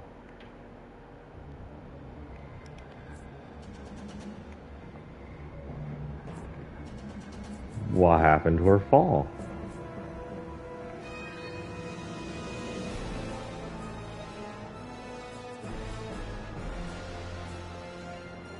What the flip? Did they take out her fall? Was it not her fall? I swear she had a drop. Okay, hold on. I'm gonna look around a little. There it is. Oh, it's not actually marked as her. Well, that's an over friggin' sight. Drop jet. I do believe this is hers. It matches all the rest of her junk. Hello, oversight Fortnite. You didn't label that. So yeah, so she did that. And the second time we saw her after all that, we learned that she was probably behind Jonesy's abuse, and she ends up being in the Batman comics, where she ends up working with Sloan, Sloan ends up working for or with Lex Luthor, and is the reason there's a rift now open Metropolis. And she may have been the one that opened the rift in Gotham and got Batman shoved in. It's not entirely clear. It's become very apparent that the IO are the villains of Fortnite. As much as Sloane was cool, she's a villain. Then we see her rallying the troops on island against the alien invaders. She's one of the few that can talk because she has most definitely a rift controller with her, like the one that's Jonesy used before he got trapped inside. So yeah, there's that. And then last we saw of her, I guess we haven't seen much more of her, have we, since then? That was the last we saw of her, was rallying the troops. Oh, duh, she's on the island. She's currently on island after rallying the troops and setting up base around the place where she bombed. She betrayed you in the middle of the event and left you to blow up in the ship, and if it hadn't been for the blue cube you reawoken, y'all would have blown up right next to the bombs and died. But instead, y'all fell out of the ship and supposedly survived because everybody has gliders. And then she's been marching from her original point with a truck full of alien tech to where she is now in the bunker preparing for a fight against the cubes, last reality. And the point is, which enemy is my friend? Do I side with this lady who tried to blow us up while taking down aliens of the last reality? Or do we side with the Cube Queen against this lady who's the Cube Queen, created everything? Both appear to be sides of a type of evil. IO is a type of corrupt evil. We learned that from the Seven guy in the comics right now, The Rock's character, that they're trying to control 0 Point for their own corruption, their own monetary gain, their own gain of power and knowledge. But the Cube Queen's an eradicator of this place, and I don't know which one is better. Technically, if we do have to team up with one or the other, I'm teaming up with the cubes just because I like the cubes. I'll totally herald it in the darkness, in the dark chapter. It is said that,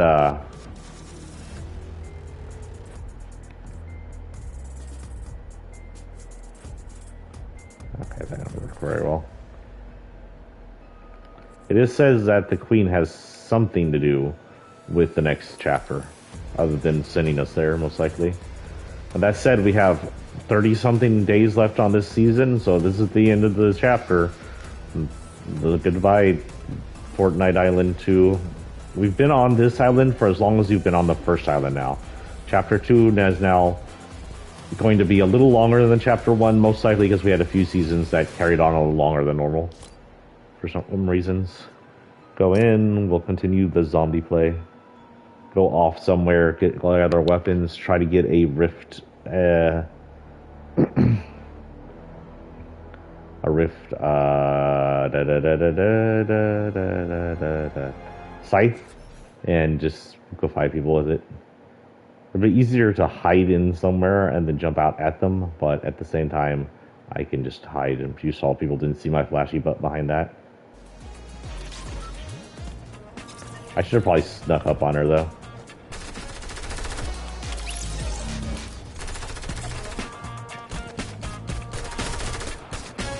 I do like this purplish outfit, though. It's kind of cool.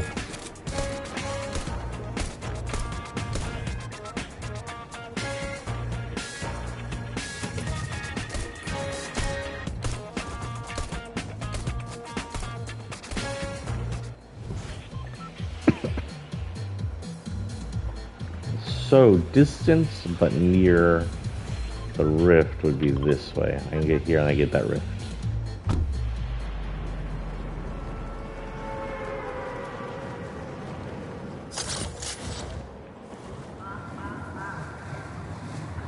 So, next up we have Cotton Eye Joe. Now, wait. Okay, so I said mine on the 13th floor was probably one of my favorite, but Cotton Eye Joe is actually my favorite short I probably written. I'm going to say that, then I'm going to go, but this one was actually very meaningful to me. At the time I wrote Cotton Eye Joe originally, we had just gotten homosexual marriage. As you know, I'm bisexual, or you should know by now. I mentioned it before. I run pride events on here. But as you should know, I'm bisexual. I like guys. I had a boyfriend. I am friends with the LGBT community. I have friends who are trans. I have friends who consider themselves cis. I have friends who aren't quite sure where they fit. Some friends that are just gay. But as a guy who's had boyfriends and find men attractive, of course, homosexual marriage means a lot to me because one day I might find the right person in a guy, and I might want to marry that guy. And the Republicans really don't like that idea of me being happy marrying a guy because theocracy. Most hate does. What the absolute shit? No, I'm out. It fucking comes out of nowhere, no? Nope. Frick you and whatever you were just born from. No, you're an ass. That's not the kind of rift I wanted to go into. Okay, where's the rift? Oh, the rift disappeared the moment he was born, didn't it? That's the closest rift right here. I think we left him behind and he's confused them all.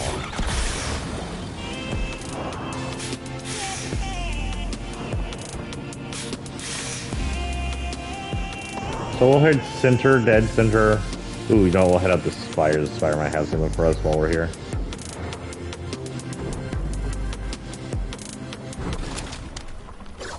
And we're looking to remain melee. But I need some health items to do that. And be sneaky.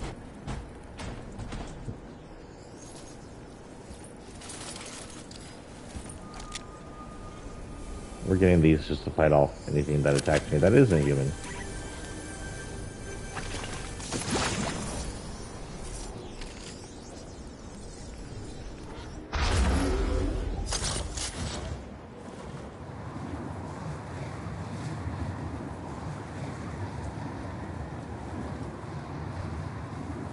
So I might be able to find a hidey hole here.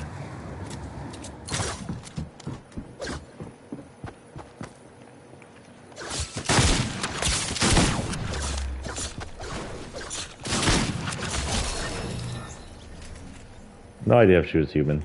But she came out like she was. To see what that noise was, but she didn't fire right off the bat, which kind of weirds me out.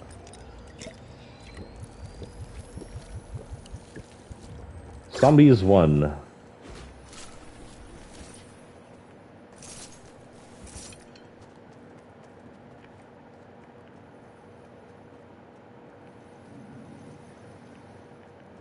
Stomach. What's that? My stomach making a noise. Make it stop. It's weird. Oh, that's why.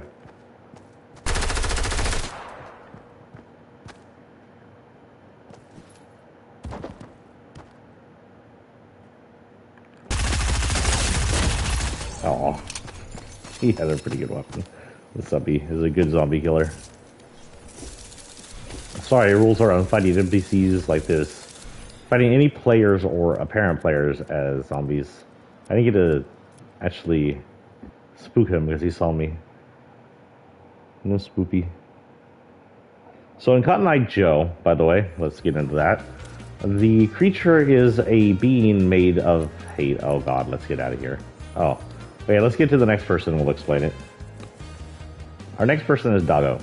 Doggo has several forms. His original form, Skater Doggo, Santa Doggo, and Army Doggo. He's currently Army Doggo because of the war against the cubes.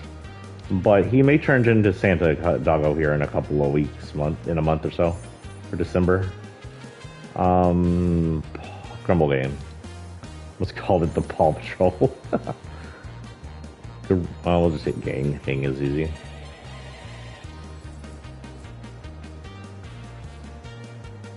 Grumble Gang, his back wing is his dog. I guess his name is Odin. His actual name is Odin. Sorry, Odin. He does not have a thing, but there is a bone. Definitely give him. I think he does, I just never got it. Yeah, I think he'd be good with this one.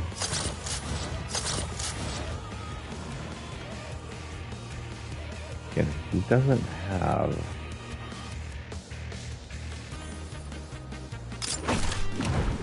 Okay, where's some fish bones?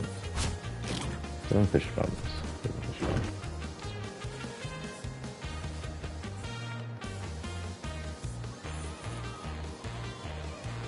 Ah, what the hell is that? Dog just like fish.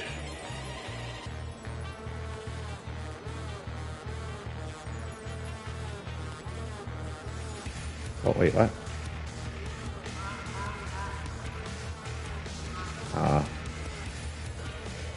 You know what? That might fit because it's green right now. We'll do that.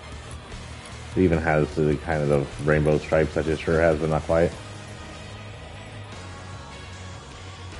This is... We don't know much about him. I guess his name is Dino, though technically he's labeled as Doggo.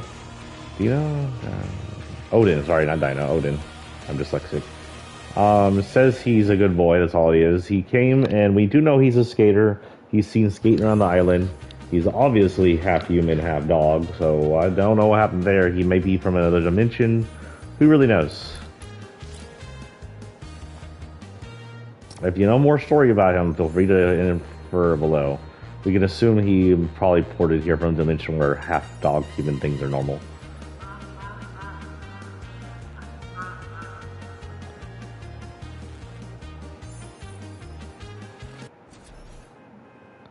I know about COVID-19, Joe. Oh my god.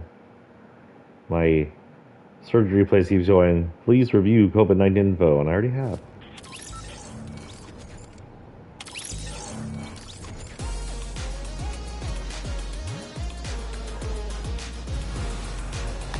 What the flip was that noise? Oh.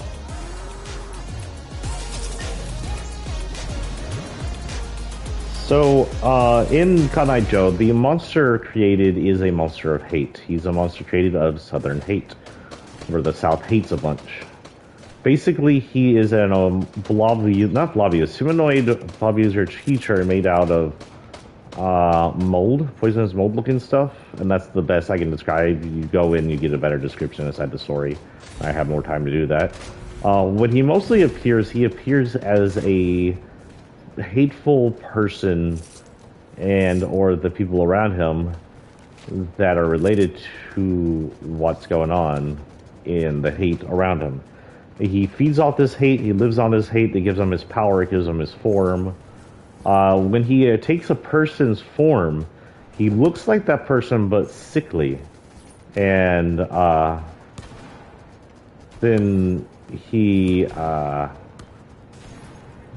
the biggest notice that he's not human is his teeth are black, I believe, and kind of stinging, and his eyes show his true form, this kind of molded-looking creature that is just weeping pus and threads of mold where the eyeballs should be.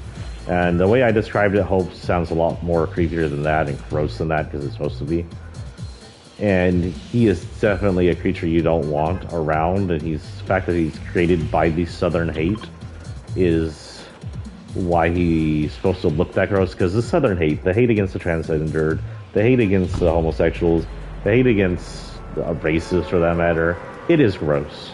It is something we should be long beyond. The fact that there is a large group of it, the Trump cultists, that are now in basic control of half of our government, even though they are a vast minority, is gross. The fact that we have two of them in the DNC, where progressives are supposed to help reign, Joe Manchin and Christian Cinema, is gross. Overall, gross, gross, gross. Someone's going up there. I'm not going to go up there with them. I guess I could go in up there and set the building on fire. But now it's too late. We're going to flesh. We're going to flesh it out.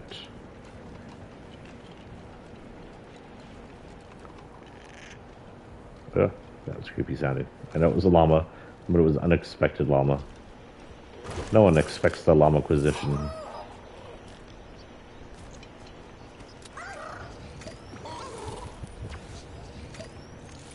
Pooping. The llama's pooping.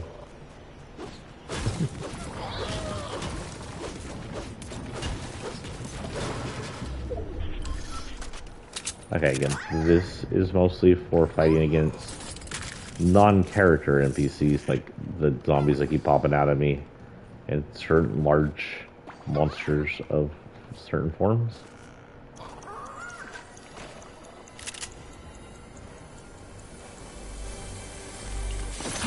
We're mostly going to take healing items.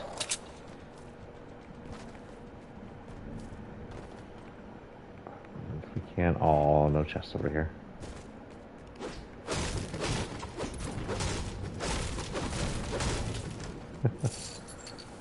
I'm not sure what the test here was supposed to show, that the toilet could remain semi-clean when you're shooting mustard and paintball at it, maybe? Who knows? People are bored. People be bored. That same test was there in the original Flesh Factory back in Chapter 1. What if they come to the end of this one and it's like, you get to choose, side with the cubes, you get a brand new island. Side with IO, we'll send you back to Chapter 1. I can see everybody siding with IO, but hell no, I don't want to go back to Chapter 1, I want to move forward.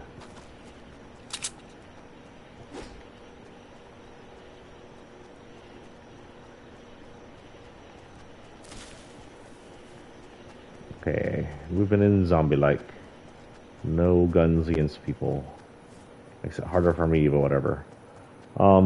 Anyway, Cotton Eye Joe was what I call him, by the way. And it actually got semi-censored because they're like, oh, that's theft. And it's like, it's not theft. It's a name. Yes, it's the name of an ancient freaking song from cowboy era.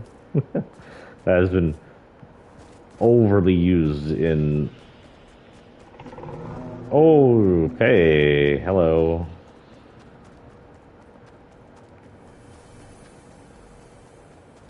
They're prevalent today. More health. Good. More health items. Get just big time in health items.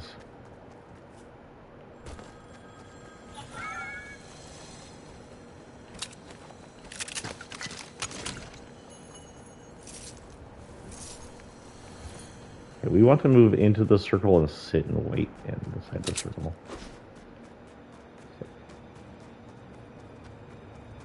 Oh, is he right on me?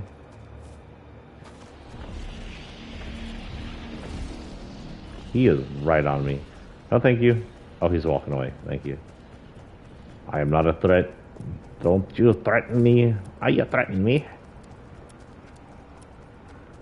But anyway, he goes on and he attacks people that the original hater hates. The whole story is based off this lady, Davis or something like that. I don't remember her name exactly. Kim Davis, maybe?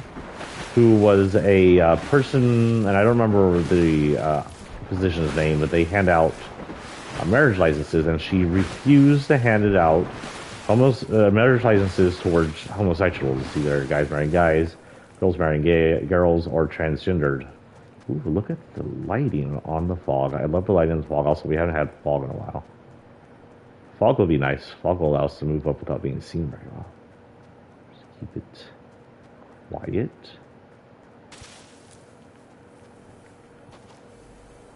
Keep it spooky. Gather only Healy items. Damn, I could have used that somewhere. I guess we'll trade this for this. I need one. Yeah. I need one spot for a gun just in case we run into a wolf or something.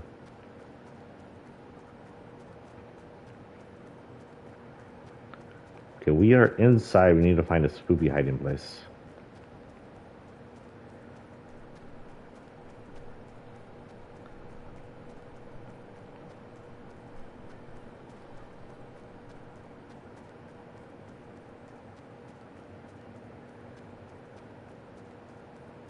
Fog is not quite as thick as I would like it to be.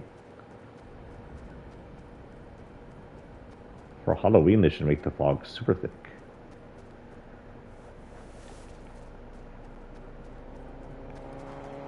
Oh shit.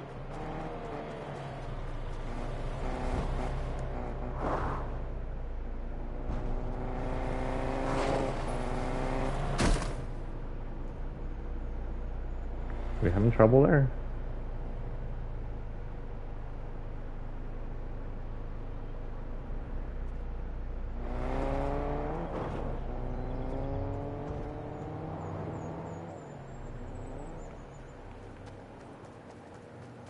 So we can hide in here, actually. It's pretty dead center.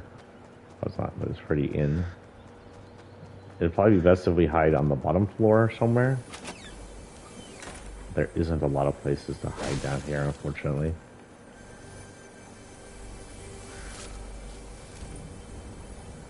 We'll hide at the top of the stairs, behind an open door.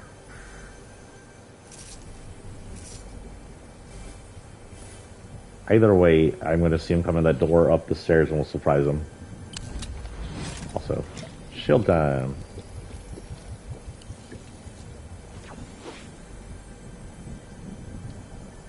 So we'll wait here and see if someone comes in and try to surprise him, huh?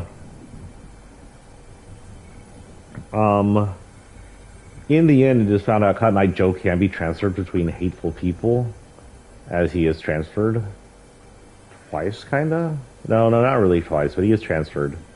Well, I don't know how to describe it. Like, he's originally shown to be the source of two people from the same family. One of them ends up dying, but he continues to go on.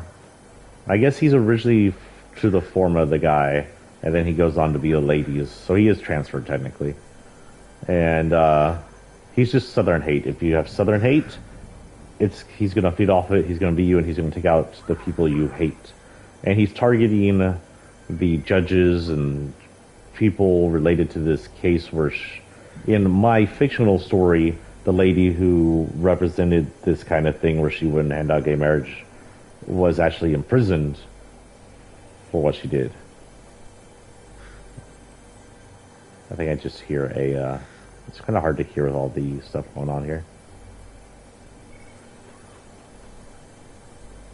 Yeah, it's a bird. We'll have leave that on. That's a big old draw up here. Someone will want to come up here. And if they start mining below, we'll just hide on top of it and fall in with all this stuff, and they'll be like, TF.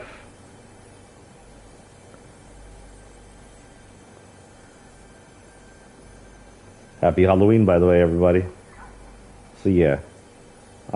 My hope of having that story was to portray hate as disgusting, as gross as it is, as I said, and to do a pro-LGBTQ story where we were technically the victims, because that theological hate is gross and does produce victims.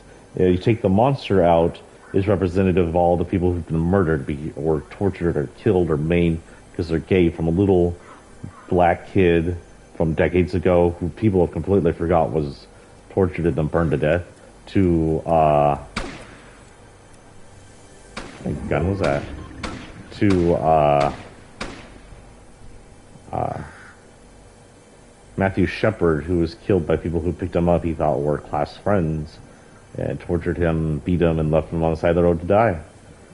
That has always really affected me, because I knew I was bisexual for the longest time, even as a kid, and when I'd see something like that happen, I'd be like, oh, frick, I can't come out. It was one of the many reasons I didn't come out till I was later in life and knew I was tall enough to take on these haters.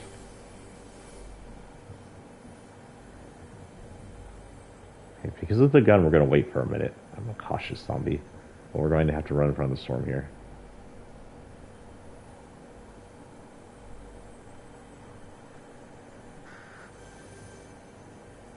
If he comes in, we'll try and grab him. But more than likely, he was just fighting something. And right about now. Right about now, because Funk's my brother. Check it out now, because Funk's my brother.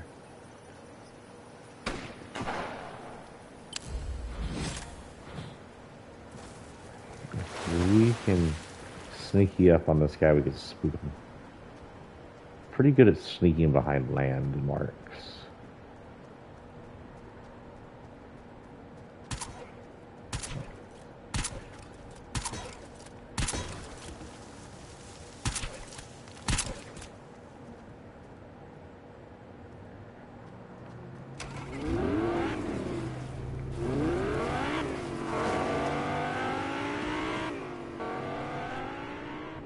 Okay, whatever. Perfect camouflage. We need to move in, actually. Was there any hilly boys here? Neat. I'll take that. That's a good zombie food.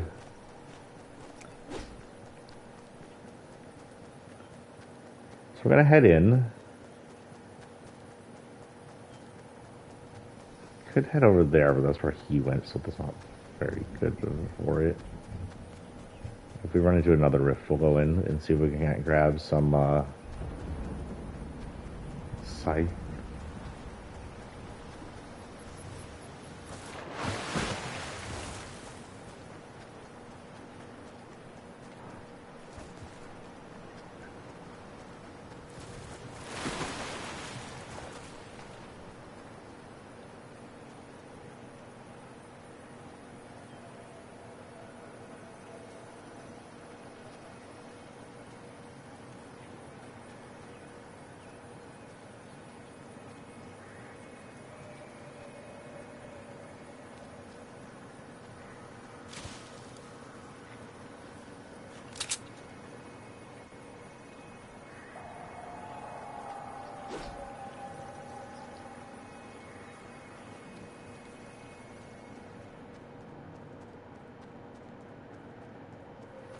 Now this would be a good area.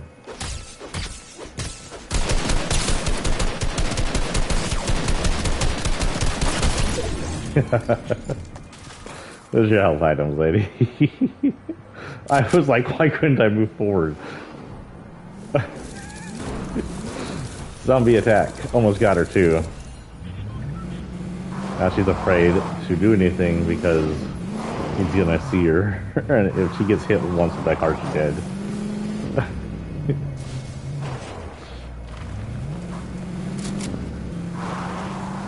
Okay, let's see what kind of damage is on here.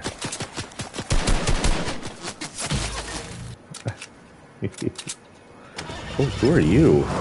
Wait. Get out of the car. Oh, it's what's her name? You see? This is that one lady you could transform and then it'd be permanent. And they're so different. That doesn't look anything like mine. I didn't recognize it. Nice. Return into the lobby. We are currently at... Oh, wait, why isn't it showing me the time? Please tell me we're streaming still. Oh, 2 hours. Okay, good. Whew. My chat isn't showing me the stream.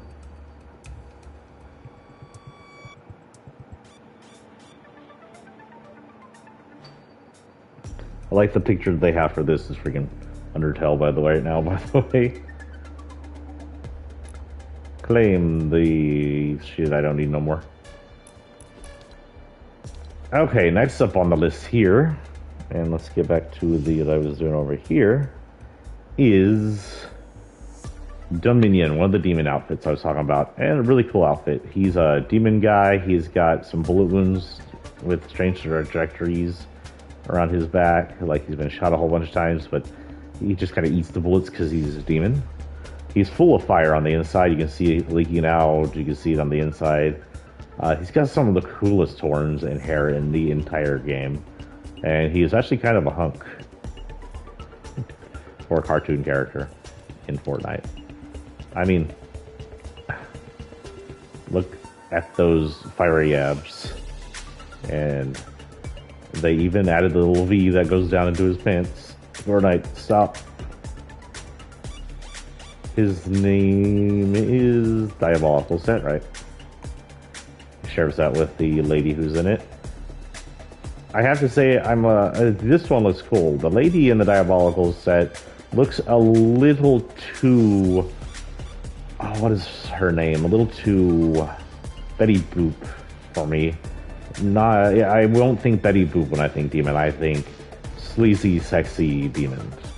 You know, Incubus, stuff like that. I'm sure Betty Boop has her forms in being a sleazy, sexy cartoon from back in, like, the 60s, but it doesn't really fit too much these days. Burning Blades. Nothing here. I'm going to have him write down what's his name, motorcycle, just because it fits. I don't think they have a fall either. Nope. But lobber will fit, as they say in Britain, lobber. Where's the lobber? Lobber? Here's a lobber. Do they call them llamas or llamas? Am I gonna get shit from every single British person who might be watching my channel? Probably.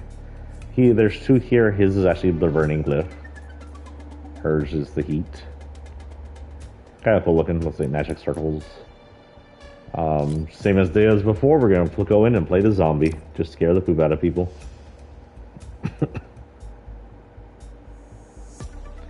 So in our next one we have The Crossing. But that had no real monsters into it. That was a... Oh, what the hell? I just lost what I was looking at. That was basically a play off my reading of people who cross the roads where they shouldn't cross roads and getting run over. We had like an entire plague of it. But there's no true monster other than ignorance and maybe a little bit of stupidity. The one after that we have the Hat Man. This was my second one to play off a creepypasta, and yes, this has a monster on it. Even though he's humanoid, he is not human. The Hat Man is a creature who is humanoid with spinally long legs and arms. Just like really long legs and arms, inhuman looking, kind of human shaped but thin and long, and he's got a round little jelly bean of a torso, sort of, compared to the rest of them. Human-ish in length and whatnot, but not human enough to be normal. We'll go up here and then we'll try to hit that. How about that? See if we can't hit ourselves with the scythe, because the scythe is so much cooler to run around with and fight people with. And on the in case that I get into a melee fight with someone on the way, it'll be a lot better than my tools. To mention, when I accidentally run into someone in the bush, I can own them.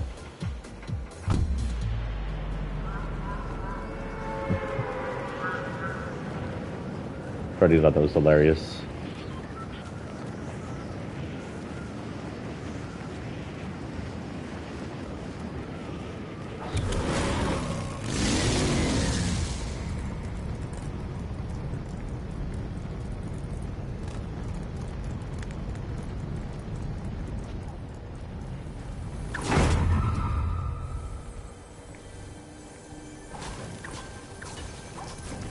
Zombie through the walls.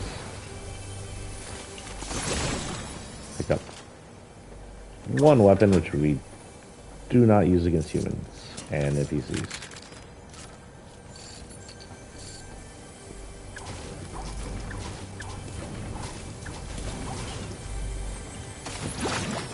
I'll pick up some health and shields now. Can't be a zombie, I can get killed too quick.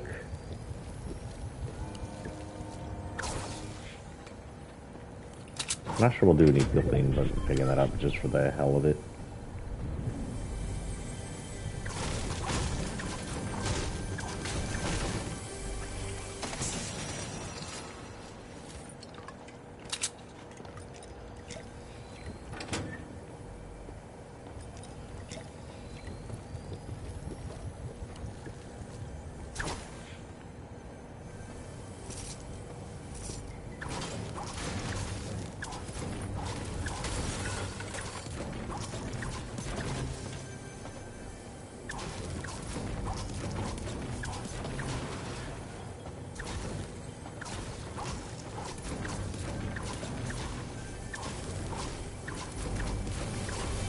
There we are. Oh, I can't not take that. I mean, I can. I'll replace it when I get something better, but right now, that's staying there. Okay, get out. Oh, my zombie nose is tickling. I smell somebody nearby.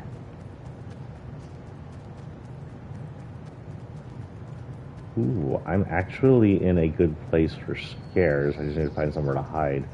Are we dead center map? No, we're kind of north-ish. Let's head down to the farm area and hide in a haystack. We just hide in there until we pop out. Also, I wanted to get to a rift. Just this way.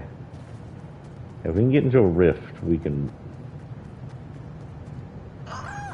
Oh, that's what I hear. We can maybe get us a scythe and there'll be much... scarier zombie. I'm gonna mention some healies because I don't have any healies.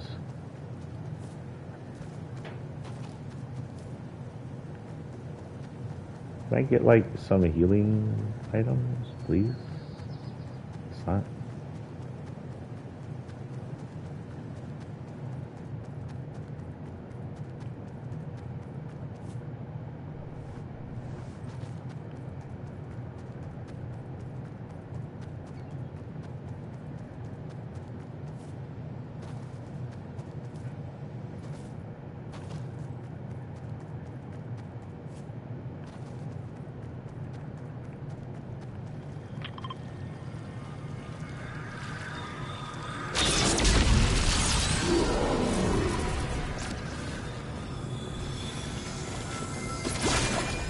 Damn it, that's high. Is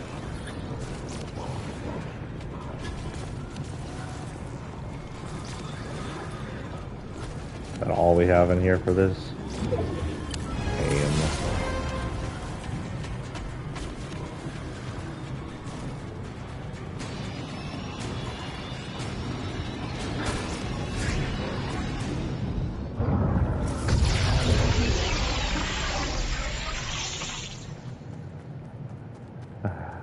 Well, we can go over here and hide in our spot where we were at before.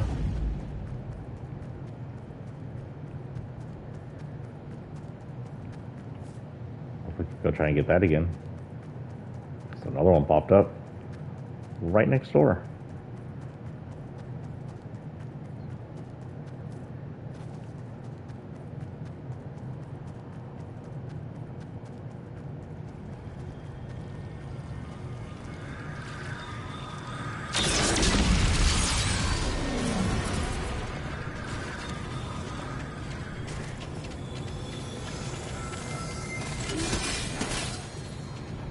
Really? Nothing. I'm out. Peace, guys.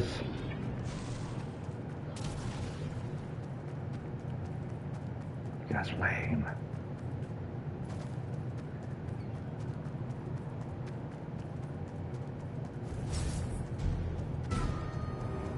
Ooh, someone targeted me. A zombie hunter. Not currently a threat. What we'll do is we'll come in here, leave that, but take this, because that'll be a good thing to draw them in. Hopefully they don't see my horns, but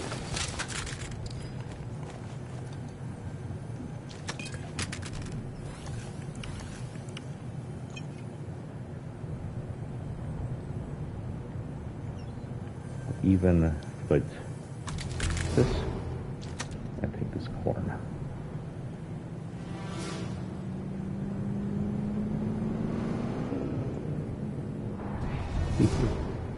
Well, I bet he was in that car.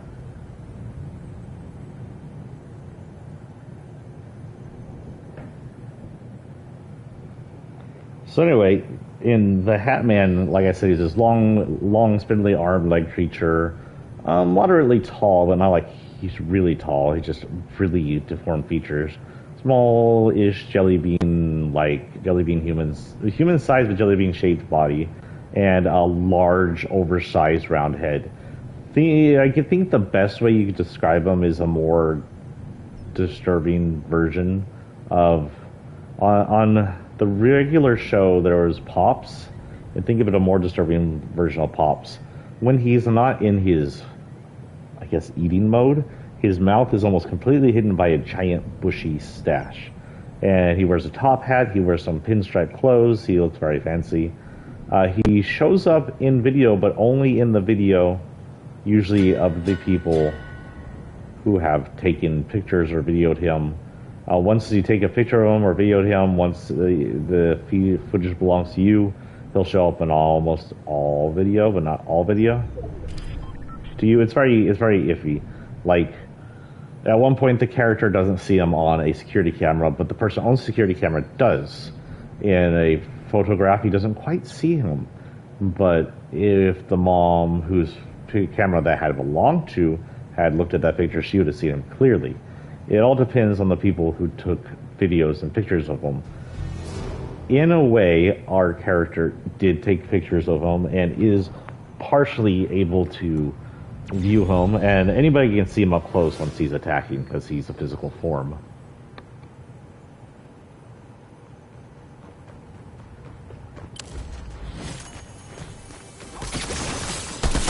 Zombie!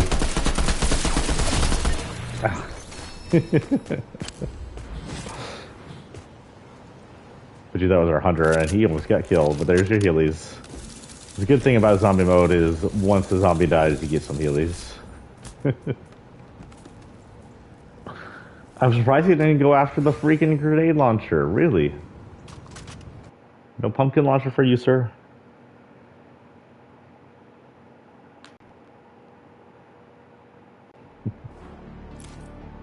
I know zombies don't usually run towards them staying zombie, but they can't hear me anyway. Next on our list, and we'll be running until about 3-ish hours, I think. 3 or 4 hours, where are you at? We'll run till about 12. We'll run to 12. Run this to 12.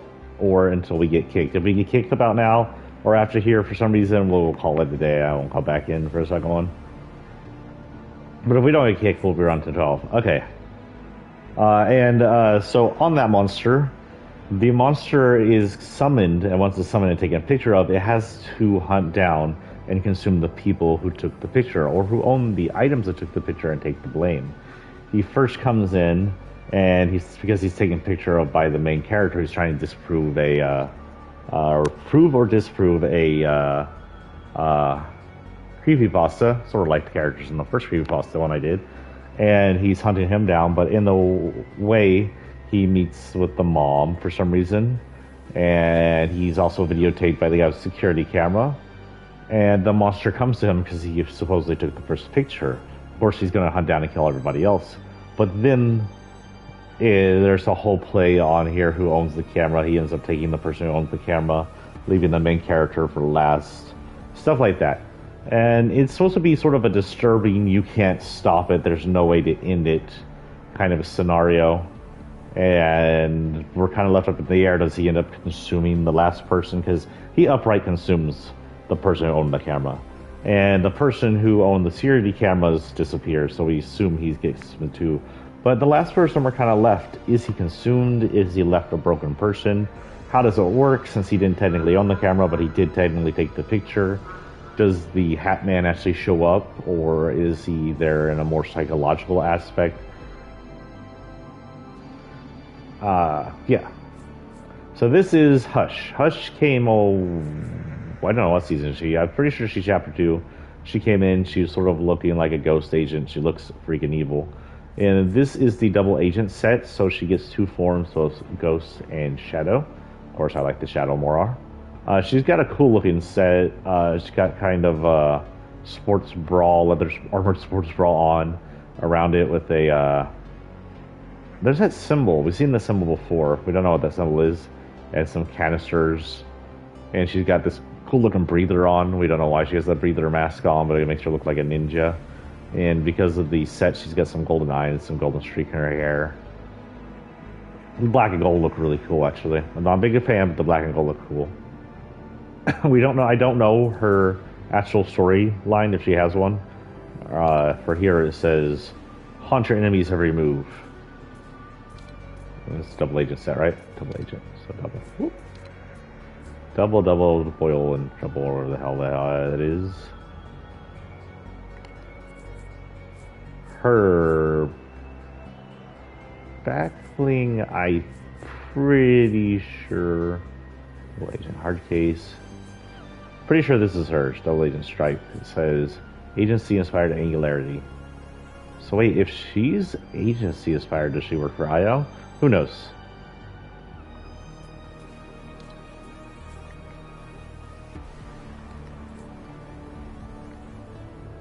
Nothing on the weapon. Anything on Hush? Not really. So technically, if you give her a gold weapon that belongs to what's his name, it looks good. We'll go ahead and give that to her. Don't think they're gonna have any drops. Nope. So again, a golden umbrella that belonged to Midas or something looked good. Maybe they work for Midas. Okay, I'll say they work for Midas still. And I believe he's part of this double agent set. So maybe they all work for Midas now. Part Midas, part Ghost. No gold falls, which is weird considering how much Midas we have.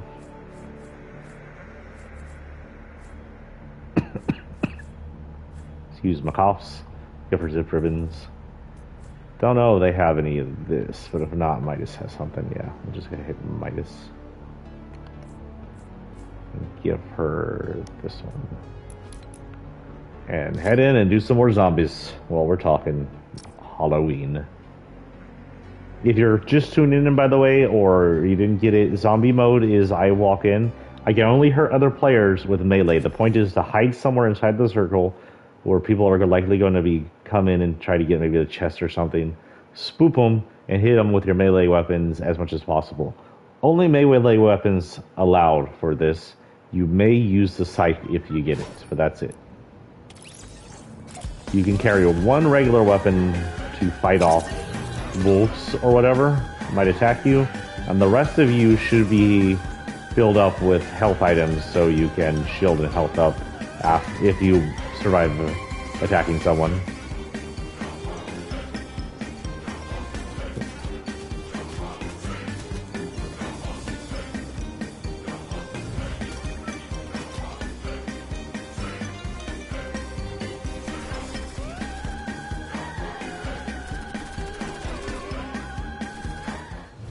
I like that emote. I don't know why. And then there's a cool emote. Ooh, we can hit this area over here, and then go into the rift. Okay, let's hit this area and go into the rift. Hopefully, no one else comes down here. It's a small building. It's not a normal drop for people. Some people will drop it, but very little. Few people drop it, from what I experience. I usually only drop over here when I am getting that phone for phone missions.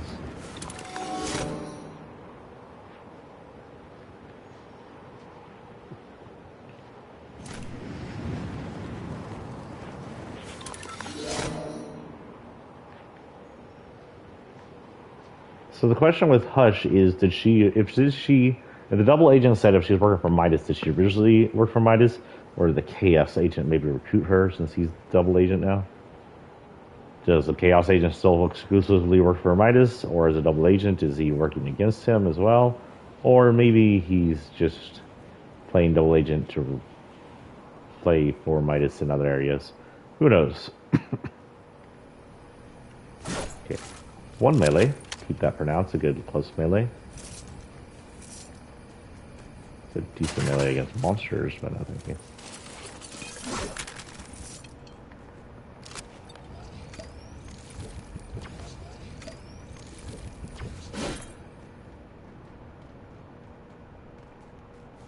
Did I say one melee? I meant one weapon. Holy cow.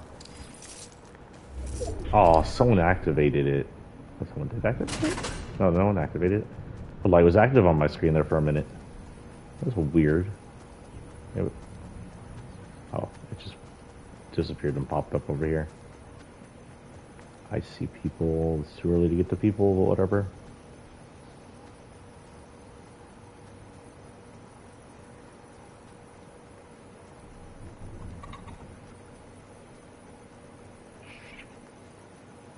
I don't eat you, I only eat humans, chicken. Shoot. Okay. We'll go in and grab them.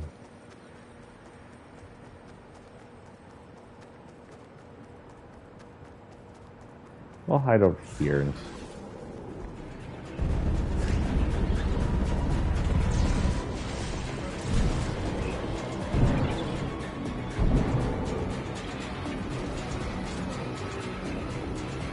This might be a short one.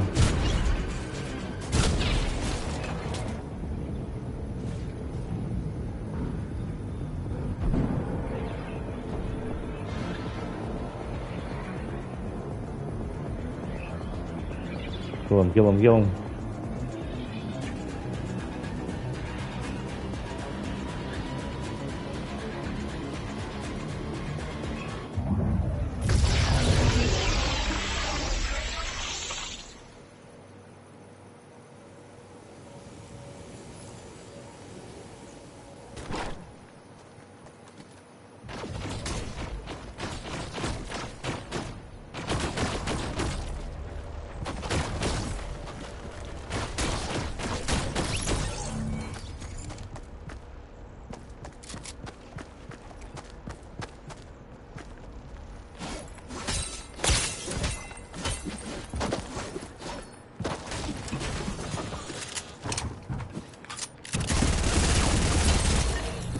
Damn.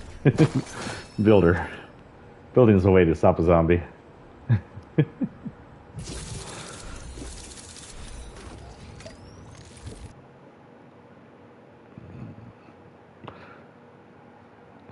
This is a fun mode, actually. I love it. It's a good horror mode. You know what's making them panic? I panic when I get attacked like that. Okay, our next one is another double agent, actually. Wild card. Originally part of the thieves, people who were stealing the llama treasure and whatnot under that one lady. He is now a double agent, working for Ghost and Shadow, and most likely working under Midas. It's basically the same wild card outfit, but now it's either black and gold or white and gold. Black and gold looks freaking snazzy. Unfortunately, it only comes with the diamond, and not all of them. That would probably be his here. Make your case. Have anything for him there, and we'll keep that all the same. Okay. So in the wind in their nose, there isn't an actual monster again. Again, humans are the monster in this one, especially since the main characters are animals. In the lake, there is a monster, but this is one of those monsters I wanted to keep mostly out of sight. You don't actually ever see the monster, except in what it does, what it appears to have done. You see its aftermath, but you never see, are we doing the muck right now? Oh no, we're dancing.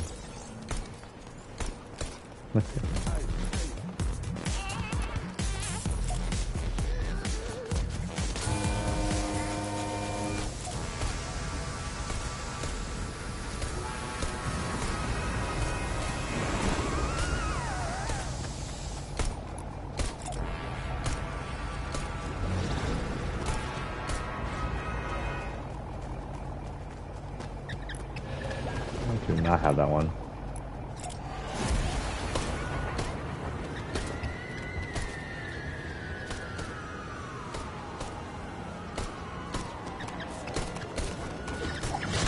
I guess this guy's story was he doesn't make enough money just being a thief, so he came in to be a agent.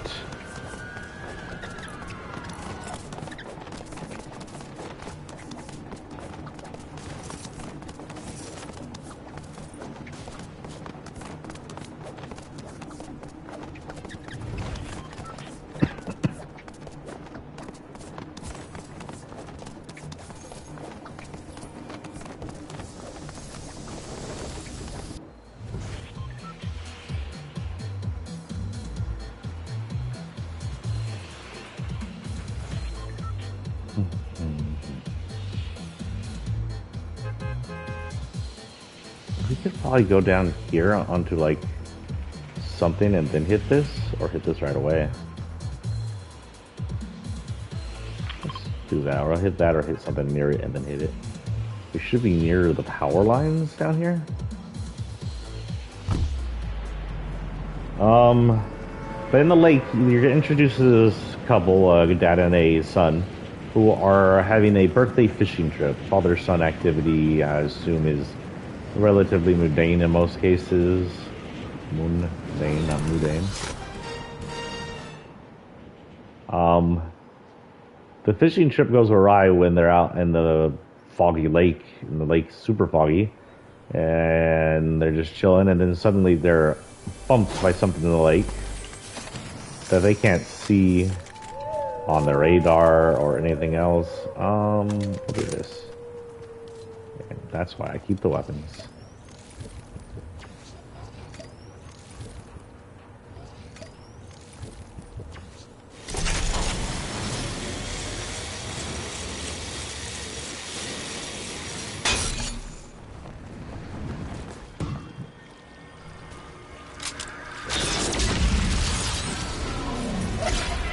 Of course there's 5,000 zombies over here.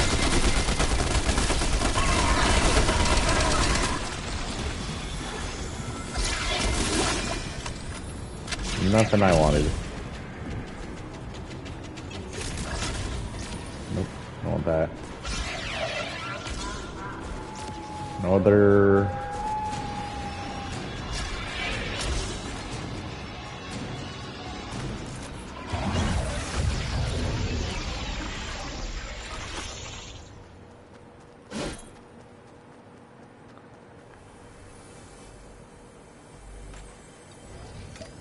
Zombies aren't, I mean zombies, the wolves aren't after me.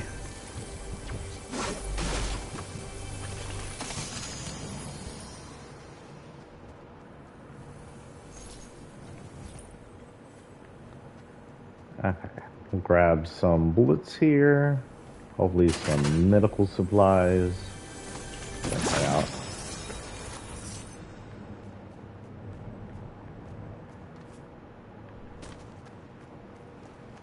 Head towards the center. Keep our eyes open for people.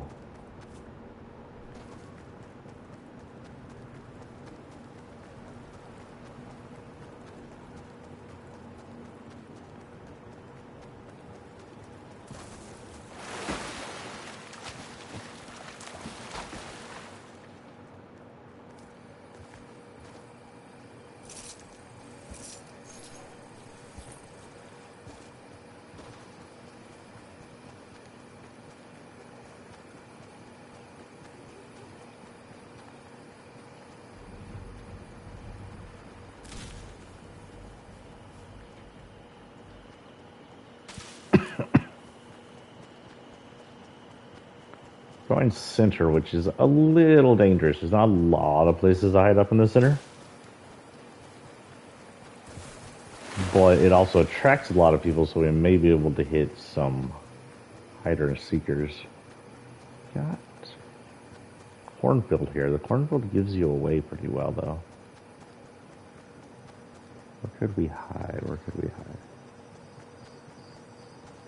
There's not a lot of haystacks up in here, unfortunately. Is there one here? Haystack. I know where we're hiding. First, grab this. Put it on.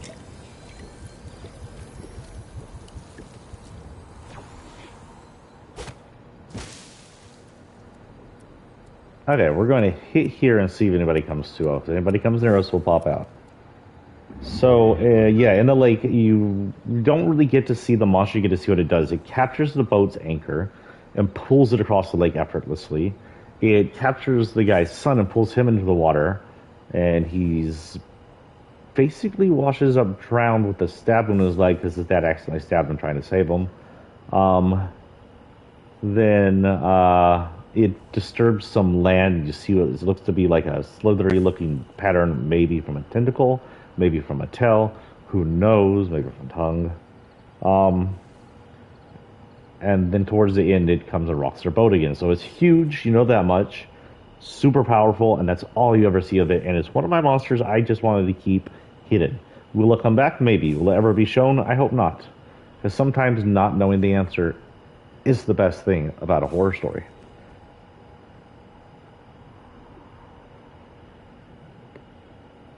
We've got the hiccups. The process scene has a different kind of monster that isn't different. I entered the process scene, my thought was to be, you know, I'm not vegan. I kind of eat vegan now due to health decisions. I eat mostly vegetarian, I guess, because I eat fish. But I eat that way because there were some cholesterol and sugar risks in my diet that were getting a little too high, and I'm middle-aged now, so I had to watch that kind of stuff. I'm not exactly the most exercise person in the world. It's probably why I got a hernia so easy. But I ended up writing a kind of vegan-like story where we get introduced to the processing of live food through the looks of the victims of live food, like the animals, but in this case, the animals are human. Ooh, come this way. Please come this way. It's too bad I can't whistle. You used to be able to whistle and stuff while in here.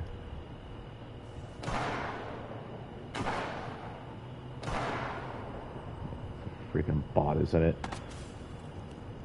Bot fight.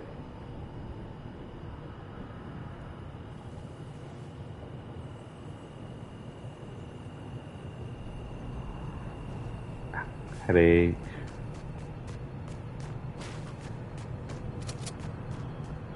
Could be a bot, but I'll treat them as human. If he comes over here, I'll grab him. If he doesn't move in. Like how he backed away from me like he knew something was going on here. He's like, nope, nope, nope, nope. They're used to zombies jumping out of these places. They're not used to characters coming out and axing them in the face.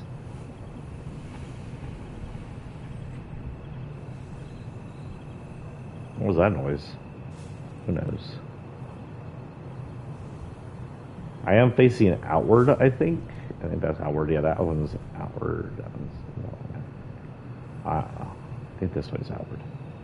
I know where I'm actually going to pop up. I'm going to back up on the wrong side when I come out.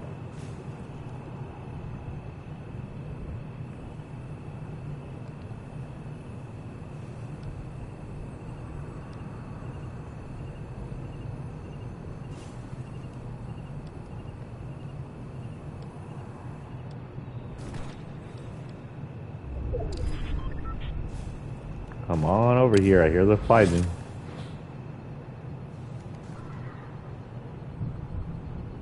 I hear a zombie. Actually, he's being attacked by a zombie.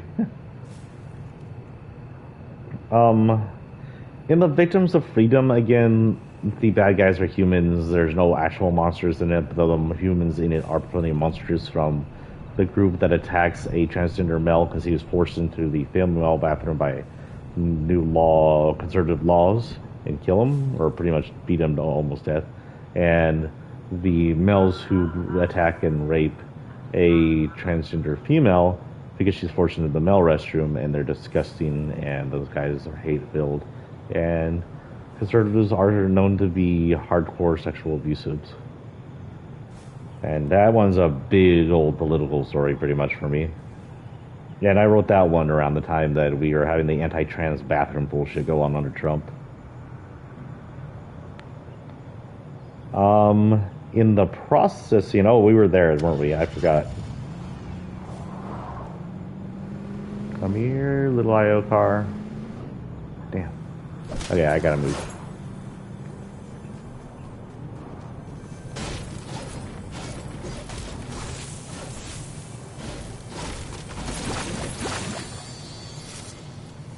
How far away am I? Pretty far away. Oh, take this. Oh. Go this way. We're gonna go across the bridge and risk it. Oh, well, actually, we need to go across the bridge. We need to go that way. There's some health items for me. Hopefully, I'm not a scene zombie. As my rules say right now. Oh, I'm glad that didn't hurt. I can only heal and melee against humans and NPC humanoids.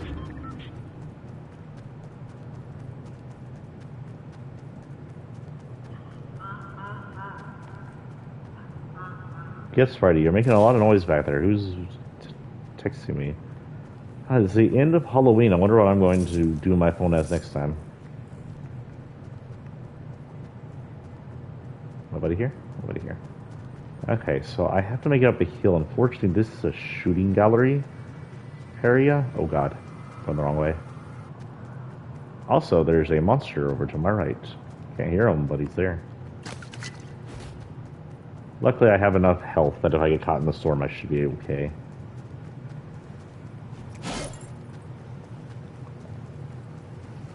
Nope, the monster's caught in the storm this time.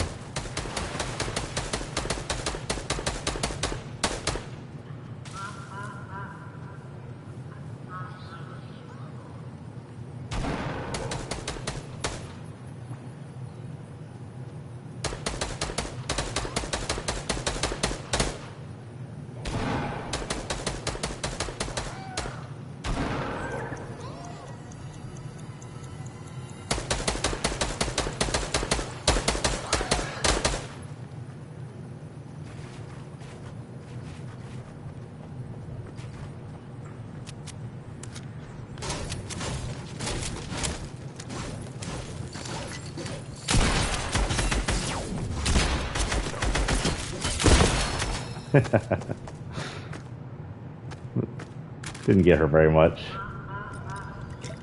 But burst the walls like the Kool-Aid man.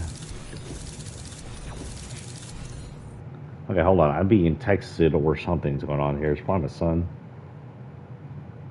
Fortnite is that time of year again. October 31st is the pumpkin guy having his head held, having a gun held to his head by Sergeant North. LGBT victory fun. Okay, I don't know what that is. I don't know what this is. Oh, we have... Here we have some conservative bullshit.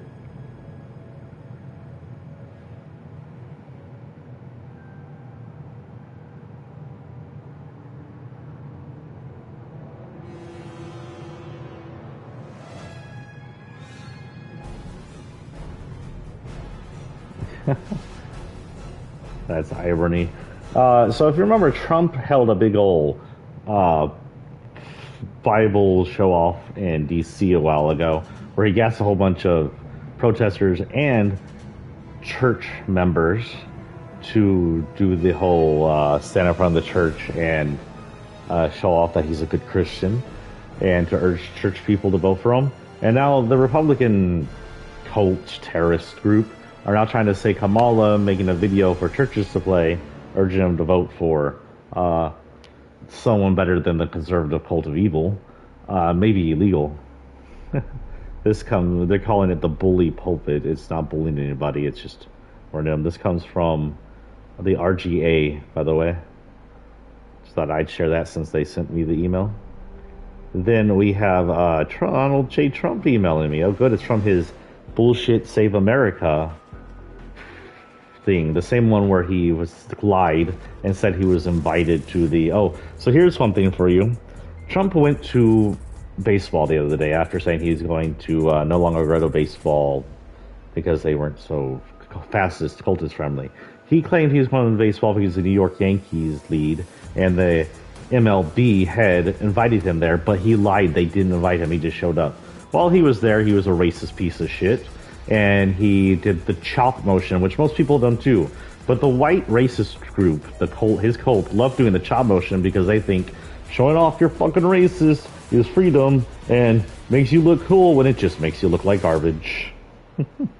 So here we have Donald J. Trump saying Mark Zuckerberg, in my opinion, is a criminal, is allowed to spend well, he calls him a criminal. By the way, I do believe Mark Zuckerberg is a criminal, but that's because he did a lot to uphold and allow fascism to take rank in Facebook, now called Meta, by the way, to portray itself as the most American way and to lie its ass all over Facebook.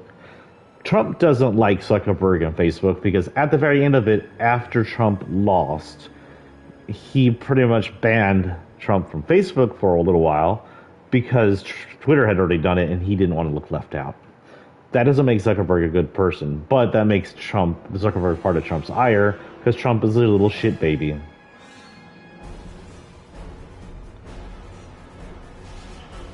And it's funny, it says is allowed to spend over $400 million, therefore should be able to change the course of the presidential election, and nothing happens. So Facebook, that said Zuckerberg funded Trump's election. So it's kind of stupid. He's saying Comey and Schiff and Hillary lied. They didn't. He's just calling people liars he doesn't like because they were against his fascism. They said they lied about Russia and him being together when it was proven him and Russia were the thing, proven that Russia was involved with his crazy-ass ex-mayor lawyer. Russia is endowed in his campaign. He wants to call them lies, but because he says they're lies doesn't mean they're lies because he's a fucking liar. Trump is 100% all the time lying. Never trust anything he says.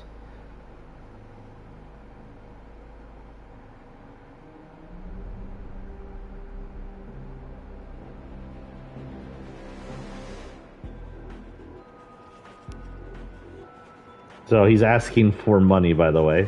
Calling himself your president, by the way, when he lost so hardcore just because we so freaking hate him. And asking for your money. He's going to keep the whole I might become president again thing because cultists, idiots, and haters keep feeding him money. This is how he lives now. His empires are failures. His hotel is barely hanging on. His mega resorts in Florida are barely scraping by. COVID has destroyed much of his product almost as much as his presidency destroyed him. Much of the Trump brand has taken Trump off its name because it's a bad look to have a fascist dickhead as part of your brand. And he's losing money. He's pretty much was broke when he went into presidency, and now he's more broke. and he's still facing tons of trouble. He should be in fucking jail. He should have had all these charges brought against him, and he should be in jail, but he can't because America is still full of racist white people, and the GOP cult, what owns the GOP now, is part of that racist white cult. There are no good GOPers. There's no good conservatives. There are no Republicans left. Republicanism is dead. It's just this cult of conservative group of racist hate dickheads. And they're now just kind of holding on, hoping that they're going to win, and it's this kind of civil unrest we haven't seen in a while of true Americans and progressives against whatever this vileness Trump has brought into America is now. Trump has brought into America, was riled up to be a major part of America, become another major party. It hasn't been since the Civil War. And he'll keep being the pile of garbage he and his entire family is. There's not one good Trump except for apparently his niece or somebody who's a good person. But other than that, his entire line of children, his wives, or at least his wife, and some other close relative, and of course his children's marriage relatives, all garbage. All racist, fascist trash. I wouldn't be surprised if, like Trump, most of them have raped children and women. And yes, we are quite aware Trump most likely raped children. He was friends with one of the biggest child predators / child prostitute people in America, and he went to his parties. You didn't go there for the wine and cheese. You went there to have sex with kids, and that's what Trump likely did. And I'm sorry to say this, people aren't going to like it, but he's a child predator. He is a rapist, he is a fascist, he is a racist, and the fact that people are heralding him as some kind of god shows what's wrong with America. And if you still think he was a better president than Biden, then you have your head so far up your ass, you must just smell shit all day. And that's my political rant for right now. Sparked by Trump emailing me. Thank you, Trump. If Trump emails me because of, I once went on a campaign of voting in his bullshit, trollish polls that Fox uses factual polls. No, I wanted to see that thing I saw. Darn, I missed it. Where did it go? Oh. Back to what we were doing. Before Trump distracted us. How dare he? Was it here that I saw that thing? Damn. I don't know where that went.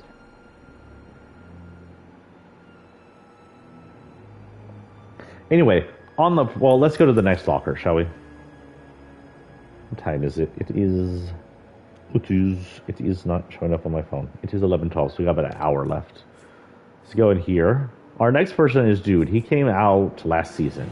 He was for the show of the guy, I think it's called, or Guy or something like that, for his video game character.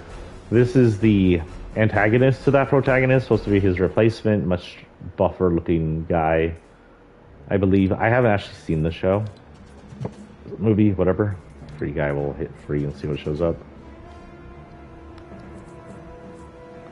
No, but we'll go ahead and attach it to him just for the hell of it. Nothing there.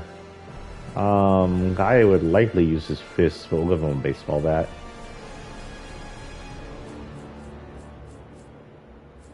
Where are my bats? Oh, that wasn't far up enough. DC, where the frick are you? Am I done? Did the DC? Oh, here we go.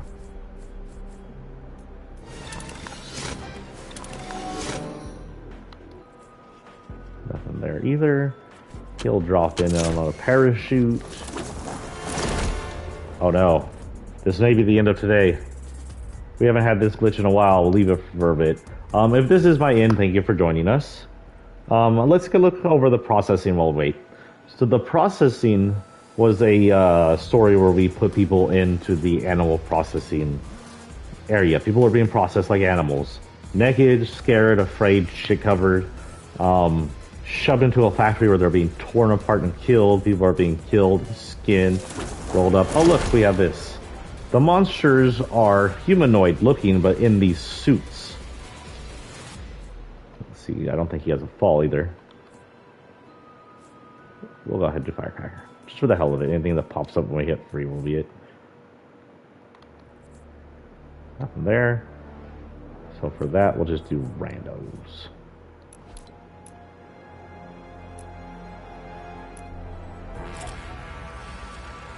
That was funny. Same idea. We're going in, dropping in to be a zombie. Towards the end, their masks are later, when they come off and are revealed as the humans are rescued, and they appear to be this weird cylinder-shaped monster with big needle mouths and black eyes. They don't look anything human, but they're the normal race for wherever they've gone. And this race eats humans like cattle, and they're completely surprised by the human's intelligence, ability to fight back in this revolution that actually hits the area towards the end. And it was meant to be the most risque thing I wrote. When I wrote this, I was writing it for Dead End Sue. I was like, I'm just going to let all rules go. This thing's going to have weird, disturbing sexual references. It's going to be gory. It's going to be violent. People are going to be naked. There's going to be so much wrong with it. For example, this guy, and this happens in real life, takes one of the human's corpses, or I can't remember if it's a human corpse or if it's a live one. I think it may have been a live human, and he's skinning her for a special type of skin. And this happens in real life. Animals are skinned live for a type of special leather or skin or fur that's used. That actually happens. It's inhuman, and I don't think it's allowed in America anymore, but it used to be. And yeah. Anyway, during it, he gets a little sexual play in it, because that happens in America too, and in stuff like that, that kind of abuse actually happens in our food industry too. People don't realize this happens. We want to ignore it. The kind of grossness is gross. The kind of grossness is also how COVID is spread. For all we know, that happened in China. We don't know exactly what happened. Most likely it was a pangolin. I still don't believe the bullshit idea that China released the plague on purpose, just because they had a few disease centers over there, because everybody had disease centers over there. That is the disease center area of the world. America, Australia, everywhere had places over there that were studying diseases, how to stop them, how to control them. Was COVID in a lab?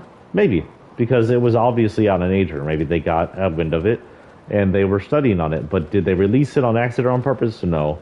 The original blame of COVID being from the food industry is most likely what happened. The pangolins are most likely who had it. The seafood industry in China is very infamous for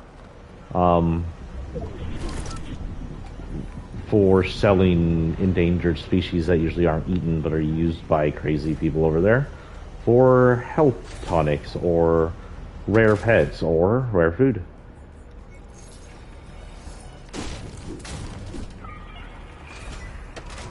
The original answer is most likely the easiest and truest answer. Ow, my butt hurts from sitting down so long. I haven't actually gotten up too much this morning. The rest of me is going to be like, bleh, today while I'm at work. I'll work late tonight, so I won't be having an evening stream for the Hollow stream. But hopefully this zombie mode makes up for it, because it's fun. If y'all would like to see zombie mode come back and appear once in a while, especially when I'm done with all my shit I'm doing, let me know. Y'all do it too. Make it a thing. Stream it. Give me some credit though. I would really like some more viewers.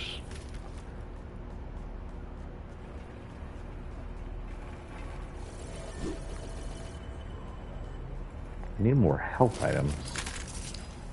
136, so I have time to look around. I can get this over here.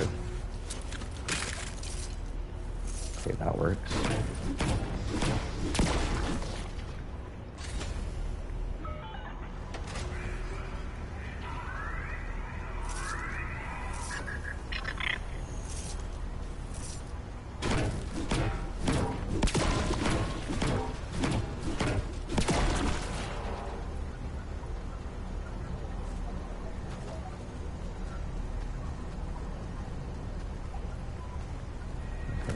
This now, which is good. Please. Bullets that aren't going to actually help me because I actually have a snooperoo full of assault style. Zombies don't lie. Wonder if the Bat Shack has anything new to it. This was the Bat Shack, by the way, back during the original Fortnite series.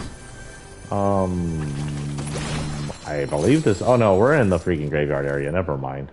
This is the big graveyard and slurp experimentation area. Someone's doing something with slurp. That and graves. Slurp monsters, maybe. Surprised there weren't slurp zombies.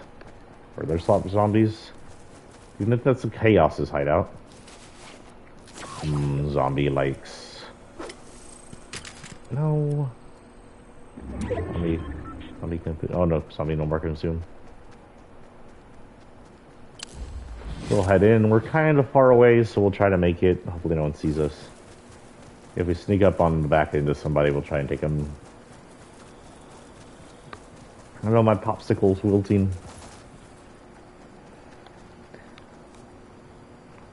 Anyway, my idea of the story wasn't to make you vegan. It was to disturb you. It was supposed to be my gross story, like I said. Lots of gore, disturbing sexual content, stuff like that. That was my way out there story. And I will produce another one like that one day. One that just lets no holds bars. If it was a movie, I would be rated MA, AO. Wouldn't be released in theaters because, you know, freedom only matters for a few things. Our entertainment is not allowed to be free. I have a hard-on against the movie ratings board right now because I've been watching what Jason's Friday the 13th could have been if they didn't have such a hard-on against freedom of art. These are Jasons. They're gory. They're supposed to be. They're kill-friendly. There's nudity. You shouldn't be rating it an AO just because a little more blood than usual, or because there was some brain product, or because the kill was a little more inventive. Get the fuck over yourself. Don't fucking censor horror because it's too much horror for you. I understand you turning it AO because there's too much penis in the vagina, but not AO because he stabbed him through the eyeballs and the eyeball stayed on the knife or something weird like that. AO should be specifically reserved and only for graphic sexual content. That's it. That's the only place AO deserves to be.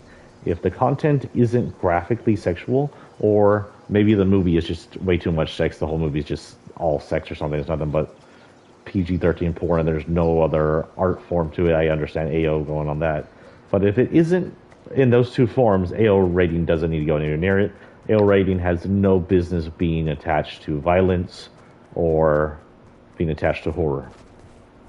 And the movie ratings board can go eat its own dick. Oh, fuck me.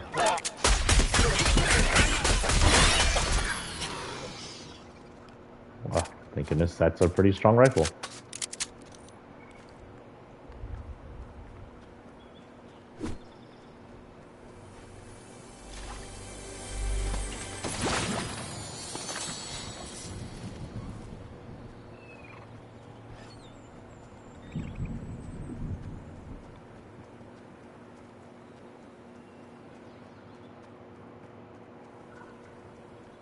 Oh, that was a big shadow. Must be a vulture over my house. I don't know if they're vultures or buzzards. I don't know what lives in Texas. We have a nest of them over here that sleep in our power lines. Freaking out the dog when he could hear. Still freaks out the cats because they're much larger than the cats. Even mama cat. Who is this below me? Hi, Chi.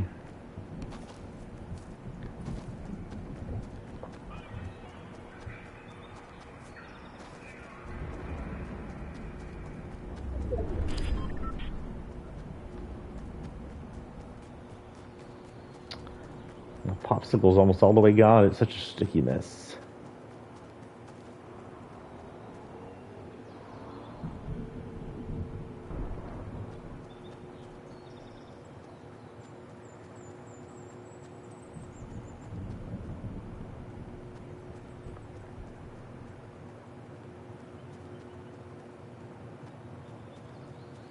How far away am I? Damn, still a good distance away.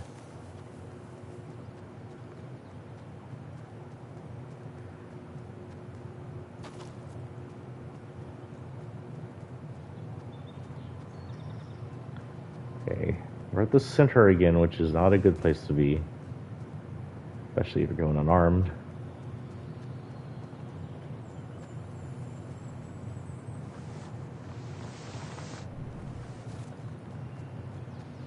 We got what, 2 kills as a zombie now? I think 1.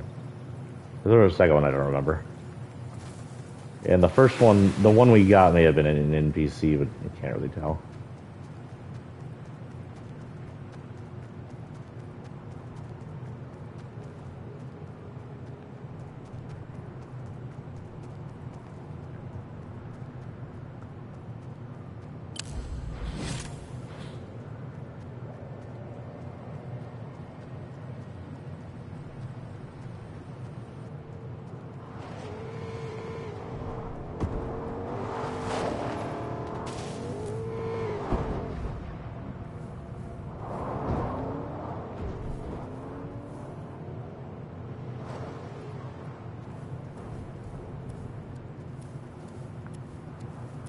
We'll hide here and see what comes to us, and then hit this storm center when we get it coming down on us.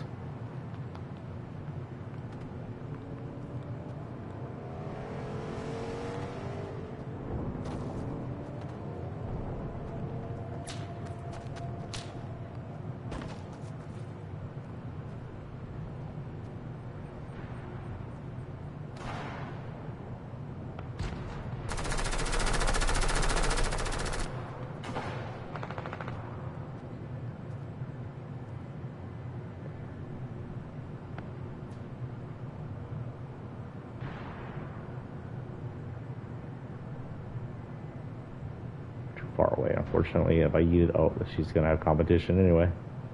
If I used myself over there, she would have gotten me.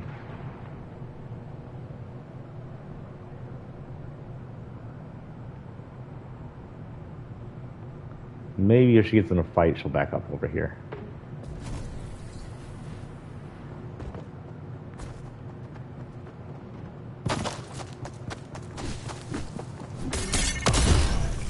Oh. Frick you.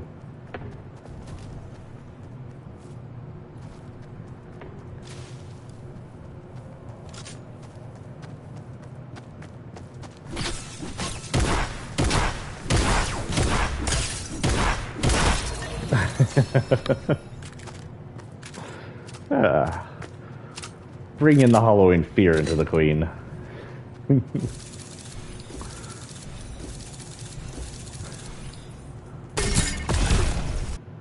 We're almost at 100 quests. I don't know, none of that matters. I guess I got all my stuff unlocked.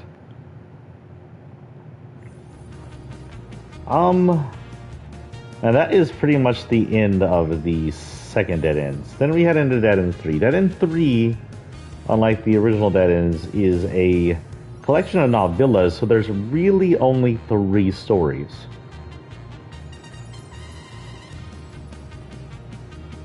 That said, the first story has a collection of monsters. And they don't all have names. In fact, most of them don't have names. But they belong to people. So we'll go over them here in a minute. We still have 11:30. We still have a few more, half an hour to go here. So let's go one more, and we are almost at 2/3 of the way through this list, guys. Getting towards the end now.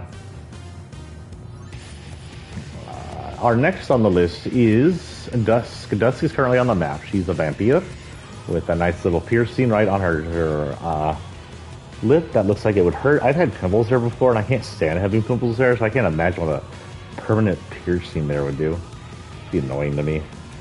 She's got sort of an S&M look going about her with a lot of leather, and her clothes are the smooth, but have the stiffest, most leather rubbery movement ever. Kind of fits the S&M look. That weird stiff leather that goes in that. Night Coven. I hate Coven because night will bring up too much stuff.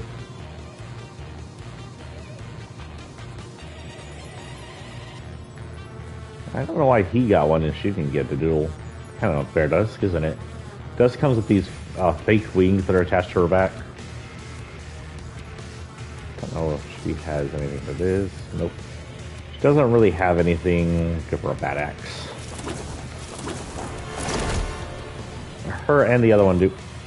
Her and the other one do have a lighter. Is the bat we use once in a while. That is not what I meant to do.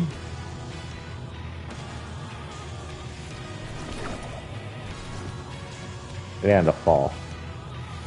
Again, the bats. So I use for both them and Batman. Don't believe they have this, so really anything black goes good with it. Yeah. Just go all the way to the bottom and we'll get our, whatever the one down here is called. Go black. Head in. At least two more drops, I think, on us. Depends how long it takes to die in zombie mode.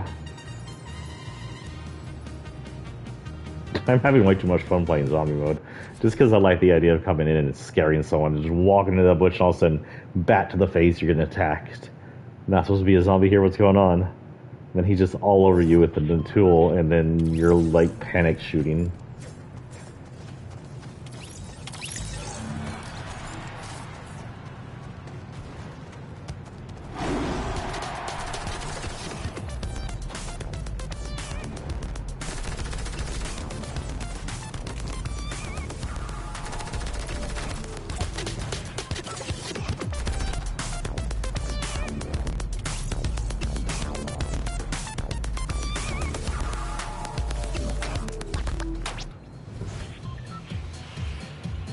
Okay, far away from here will be...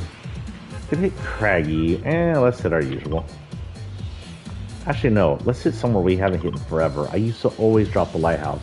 I haven't dropped the lighthouse in forever. I feel like it might be a good idea to drop the lighthouse. So anyway, the mother's monster is an amorphous humanoid shape. It's fleshy creature, much like in some other horror movies. A reminder, if y'all don't remember me talking about 17CL, 17CL was my ode to Silent Hill prior to Konami finally killing it off with PT's cancellation. This came out, I started writing this around the time they released that Vita game as well as Downpour, which were my honest opinions, giant sellouts of the original Japanese Silent Hill. That said, this was a fleshy, multi-armed legged creature that you really don't get too good of a look at. It's like a lump of flesh, legs and arms. Multiple faces. There's a cone face on the top of it originally when it, with the tongue hanging out of it, which rules. There's children faces, or there's smaller humanoid faces up the side of it, which make child noises. The idea is this monster is either created by the mother to represent her family, which she's been looking for since the beginning of the story, or is her family mutated? It's never fully prepared what happened, but when she goes to get absorbed by the monster semi-purposefully, it is portrayed that she's absorbed. It becomes more human-like because it has now her legs and stuff, and she ends up shedding her clothes, and it's this naked, meaty female monstrosity. Her face is now where the cone shape used to be. However, her face is now most of the amorphous being. Top torso is mostly taken up by what it was. And then the cone shape that her head in place of comes out of her vegetables to bark at the characters in kind of a sick, twisted horror. I don't really like this gun. I would like to replace my one gun with something else. This gun kind of sucks. I guess I will replace it with that. So grab my kit. Zombie from the lighthouse. Zombie vampire from the lighthouse. Can vampires become zombies? No. But vampires do control thralls, which are sort of like their zombies in different forms of media. I don't think anybody else is here on this island, so we should be free to just look around for a bit.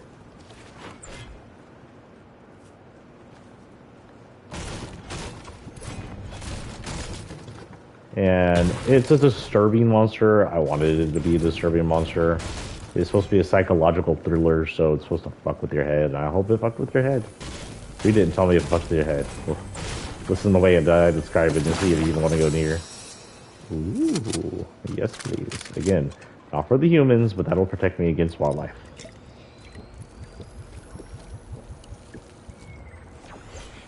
Speak of the freaking devils.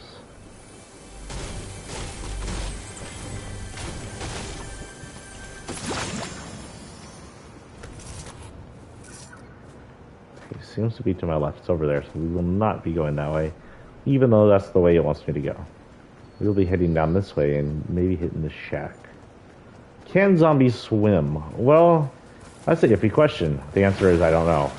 I don't think zombies would have the ability and thought power it takes to actually swim across the water. But at the same time, do they require to breathe? Because if they don't require breath, they could probably just go into the water, kind of float across or walk across the bottom, and end up on the other side as this wet walking mess. And who knows, maybe full of water they'll become a squelch you knew horror. That's a good idea. No one steal that idea. That's my idea. No, I'm kidding. I'm sure I'm not the first one that thought of wet zombies. Almost positive that's the thing already. Ow. Stupid freaking hernia. What? What? Oh. Dun dun dun dun dun dun dun dun dun dun dun.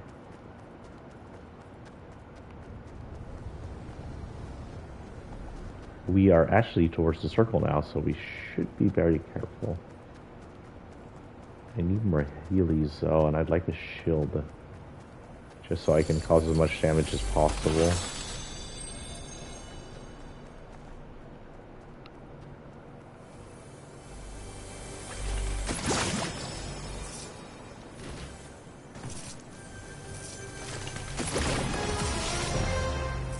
Well, we may have not gotten a shield. But we gotta level up. We're now 203 for no reason whatsoever. So level 200-ish, maybe 210, 202 maybe, is what you need to get all of the battle pass. The only thing I don't currently own is the Queen's symbol, the emblem.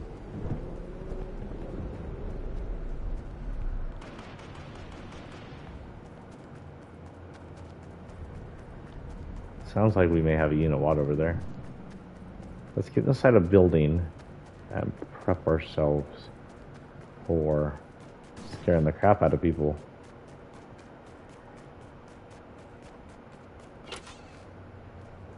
Okay, we can't hide there.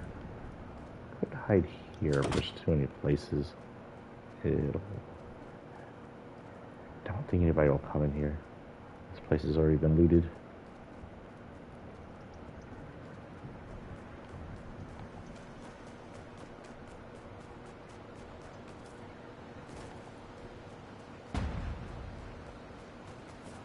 This place has been looted. Kinda in.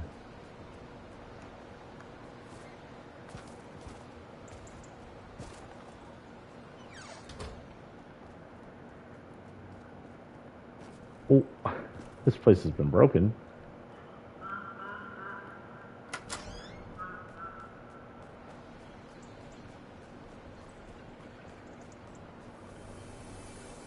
There's still chests up here.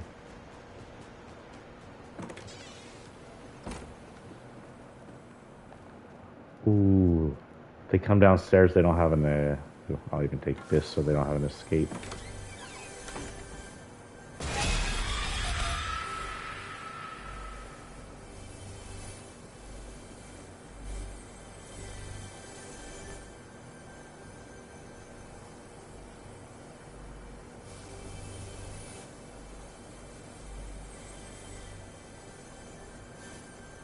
Weird.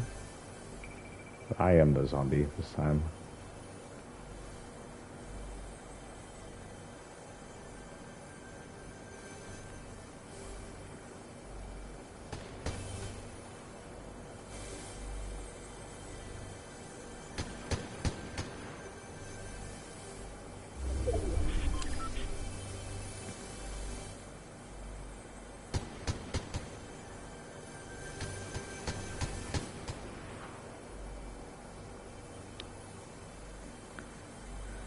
So we're close enough to the circle I don't have to worry too much. So anyway, that was the mother. The truckers, monsters, are twofold, actually. The first one is his actual fear, which are a pair of firemen. He has this fear or disdain towards firemen ever since he saw them fail to rescue someone in a fiery situation he was part of. A wreck of some kind. The firemen are these humanoid-looking beings with long arms and legs.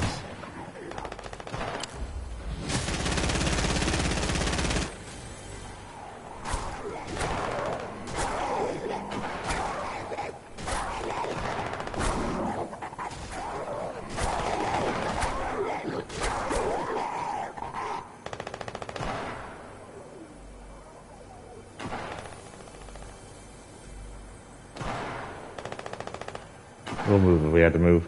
But they're leaky. They have these masks on. One mask is all fogged up so you can't see. One mask just seems to be pure black on the inside, and they're leaking this black unknown heat from their arms.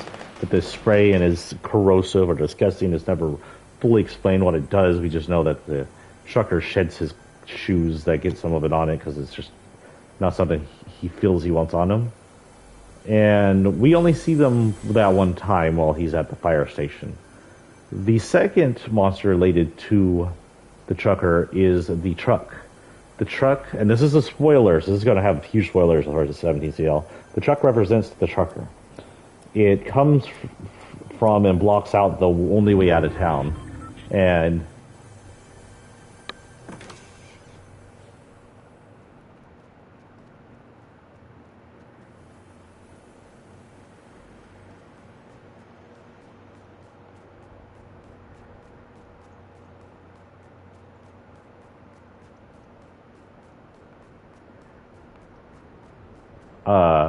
then gnomes are waiting for a bus.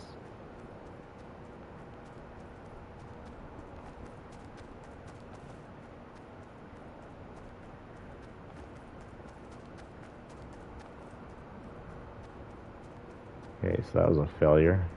Even though I thought that was a good spot.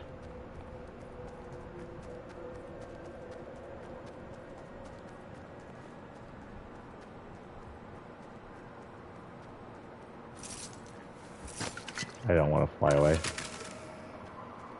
I just stole that so they couldn't fly away.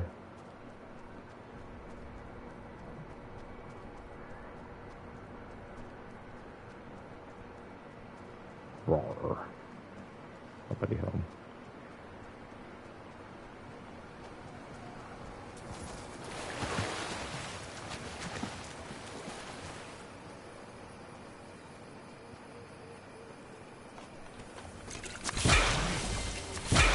How did I do that? I could have come up here and did this.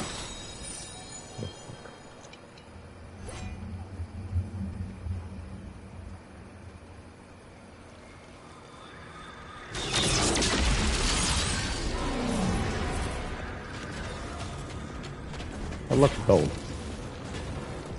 If y'all didn't know, gold gives you S and SP. Is a good thing I don't need XP anymore. Lame. Bye, you losers.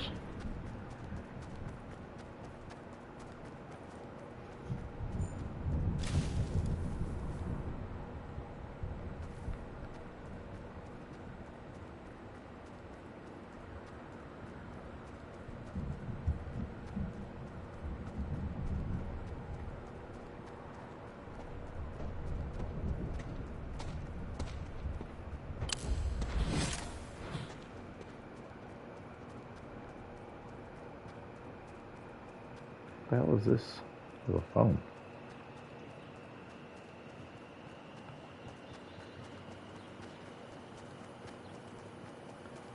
Okay, we'll hit this. I'm very doubtful. We're near the center of the circle. I'm not sure how good this will do.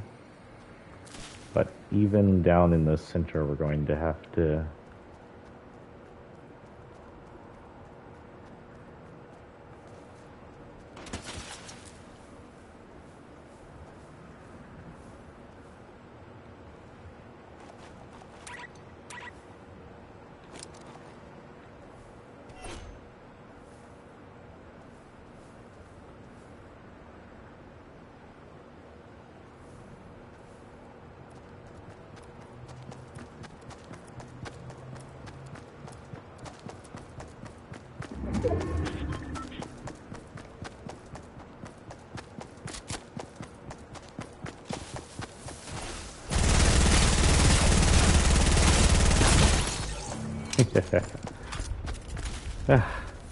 Kind of got hunted in that one. Probably not as scary. Oh, we finished that. Oop. Our weeklies are done. I'm not done with our story, so we'll drop in one more time, shall we? We got 11:45. We got it. One more time to go, and then we'll talk about the rest of the week again.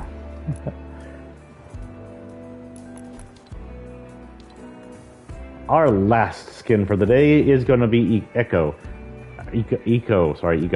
Eco came in Chapter 2, Season 6. He very much looks like one of the 7, but he also represents the very first island from the Leaky Lake, volcanic area, the clock of Tilted Towers, the hamburger place, Durburger, Dusty Divot, the iceberg, the sandy area. It's our original chapter, original world in human form. It's not entirely sure if there's some kind of 7 being underneath him, what's going on. We just know it's here.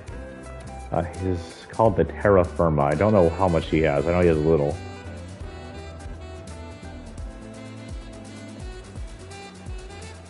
Backling. Backling is similar. It's our original island world area. It just has the biomes in it, technically, without the ice biome, actually.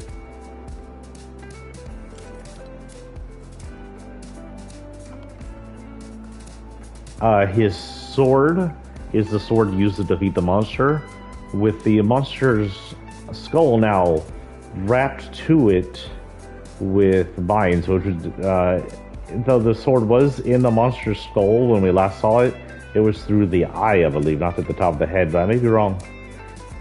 I like to use the land on the sword back in the first chapters, and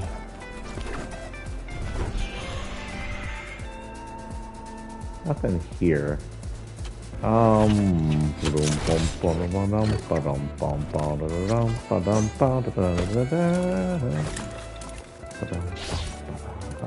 guess this would work.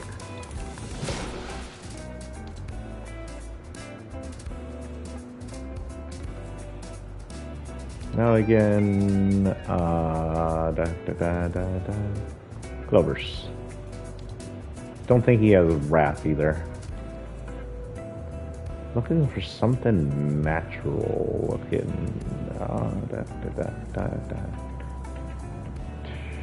Do water. Go to the beach.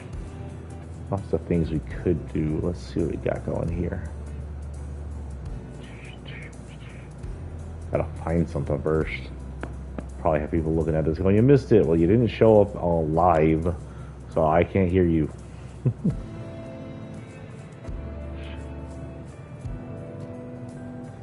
If you want to yell at me, come show up live. You can yell at me all you want. Don't hurt my feelings too much, or I'll cry.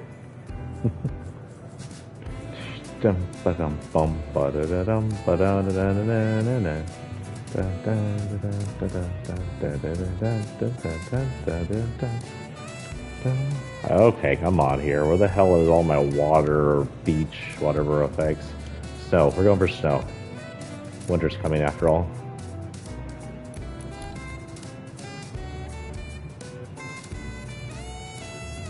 Anyway, yeah, the trucker has, what does it say for Eco, by the way? I didn't even read that. Eco, it says, he's got it all mapped out. Oh, just a map joke. It looks so small from up here. Eco-friendly fiend fighter. Okay. I said Echo again, didn't I? One less zombie mode.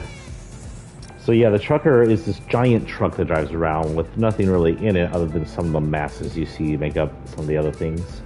The kind of fleshy looking moss stuff or whatever the hell it is all over the driver's seat. And it's indestructible. It hits indestructible items and destroys them. And it hunts down the team. It's the idea of the original, the Mother's Monster of Silent Hill, and the ideal of the firemen, kind of original, I guess. The idea of the truck belongs to a movie called Duel, one of Steven Spielberg's first movies, where a truck hunts down and tries to kill people, and you're never quite sure, is it a possessed truck or is it a crazy-ass lunatic inside, because you're never, ever quite given an answer. The pair are a group of two, a coworker, two coworkers, a guy and a girl. The guy's kind of this nasty pervert guy. He's not a good person. He's probably a sexual harasser who, if was ever caught at it, probably done it to people before, but if he's ever caught at it, would be let go.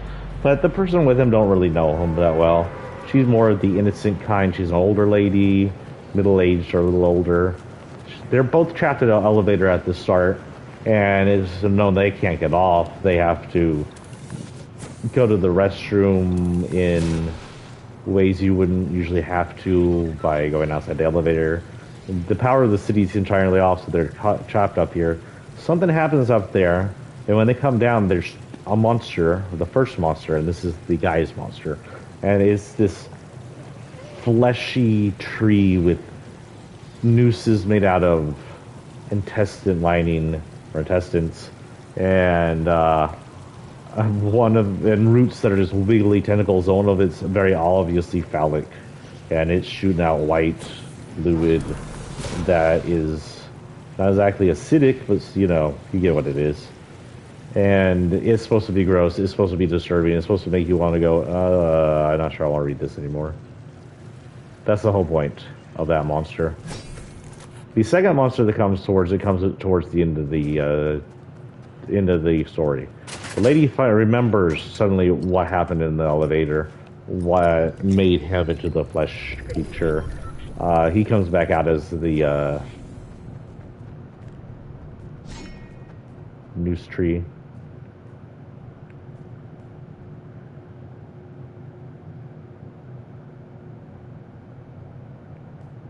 Just off, it looks like.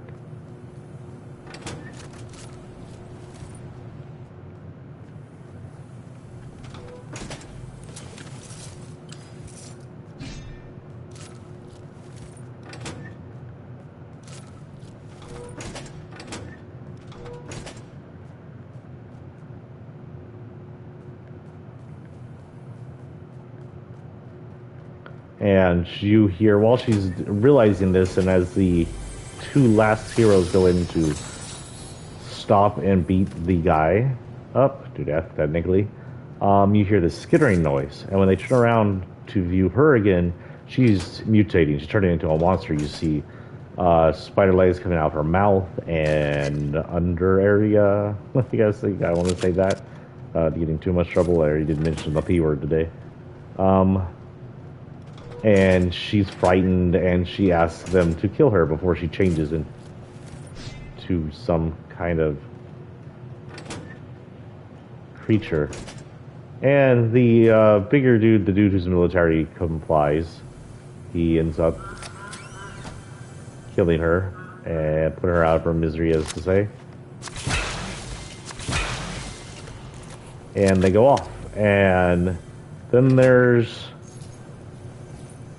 technically one other monster to meet. This one is based off the writer, the technical main character, sort of, and one of the last two to exist. He's the one we started with, and he'll be the one we end with. And his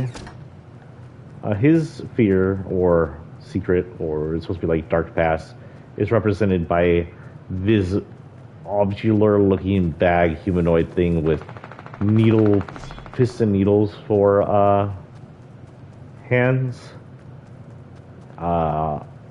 flowery mouth like thing that spews out gasoline, and he's just full of drugs. And if you're ever a druggie, you know all the drugs. And it's based off the idea that Stephen King, a master of horror,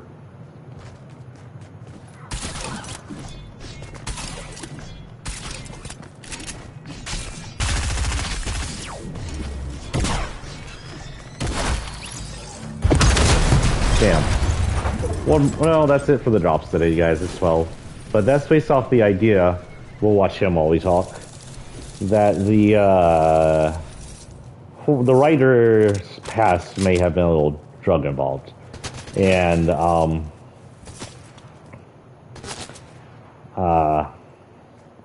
you know, and it's based off the history of Stephen King. If you're a Stephen King buff, you know that in his youth, his teens, his 20s, he did some drugs. You know, it was the time back then drugs weren't a wholly illegal. And he did them, and he wrote some interesting things. And my very first Stephen King novel, Cujo, I think was written while he was high. And some of the Dark Tower, especially the first one, was definitely written when he was high. And that is the idea behind the writer's drug issues. I don't have drug issues. I don't even drink that much. I used to drink a lot more when I was younger, but I like my kidney and my livers right where they are and not full of holes. So, you know, don't drink much anymore. I enjoy a beer once every few weeks usually. I'll enjoy some alcohol with family out and about in a restaurant or something, but I don't get to a bar and get lit up. I went to a bar with my friend who took me to gay bars a lot, and that was fun, I guess. But I drank a glass of whiskey and Coke or 2 bottles of beer, and that would be it.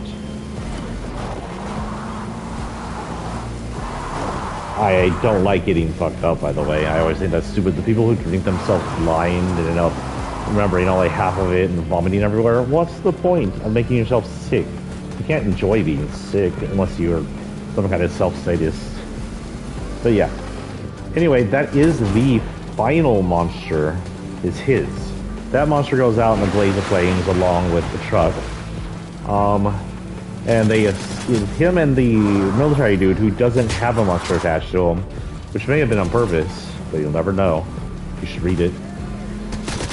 Don't have, are escape technically. Technically escape, it's not like a true escape. Read the story to understand.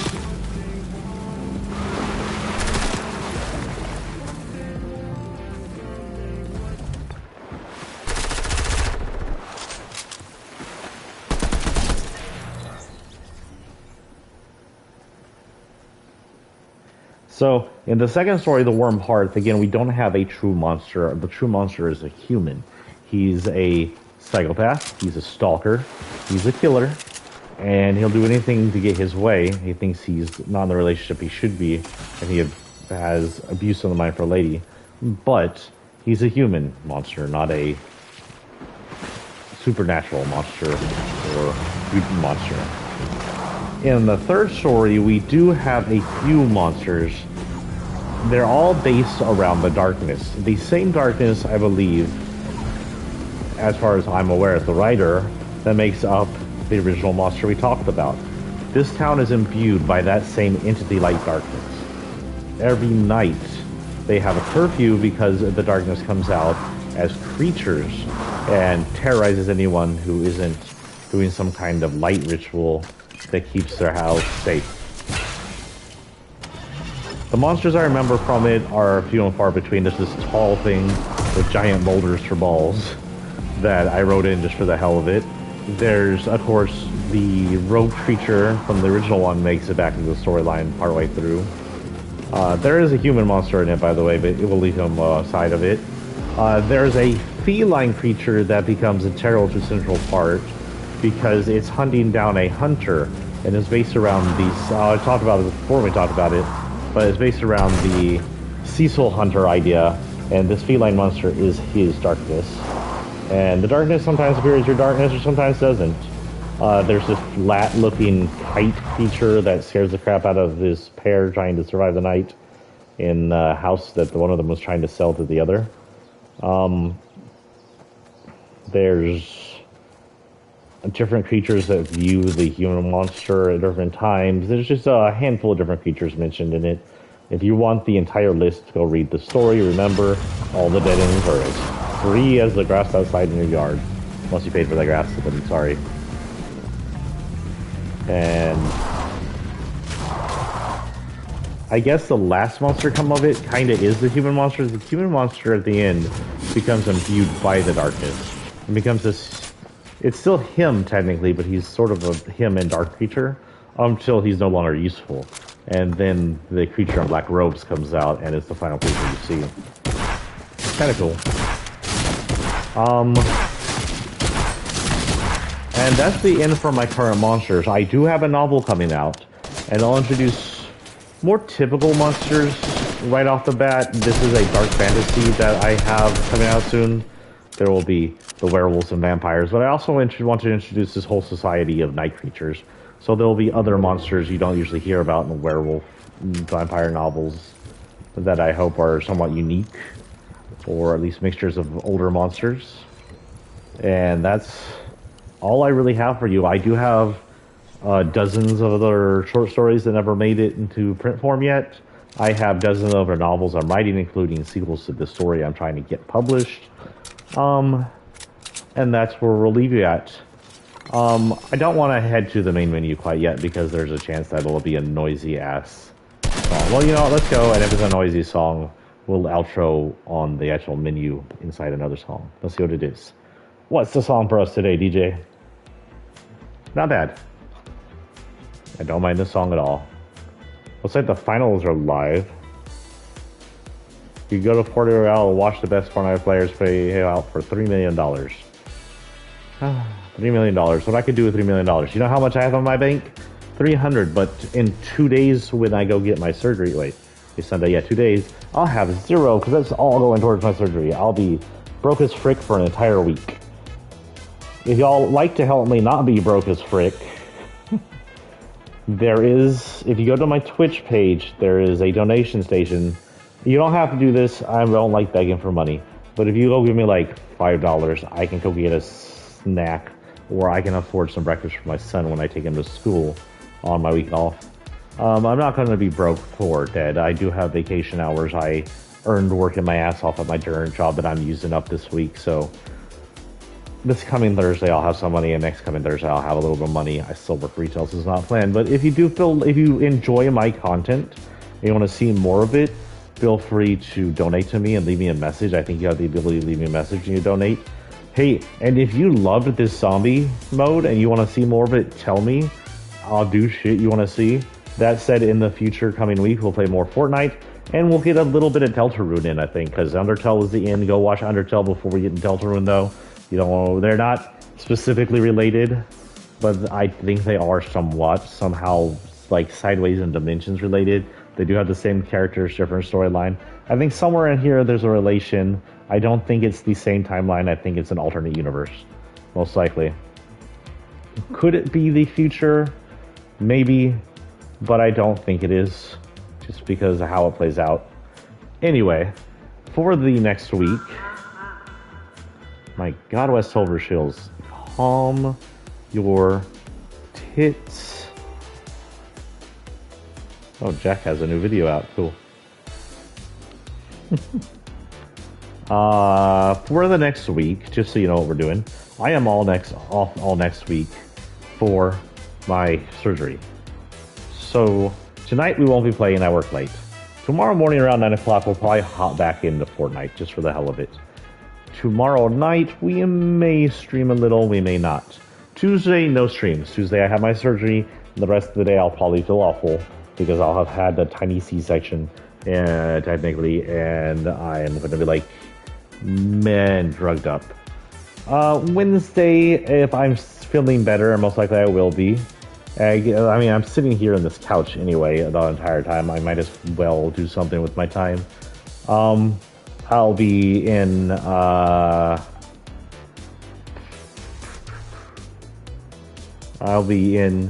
o'clock's pretty much all week long, doing some Fortnite and maybe other streams. I do plan to do some 2-hour Deltarunes. I don't know exactly what my plan is, but it's going to trade between Fortnite and Deltarune. I do have another game I want to finish now that I think I can get to.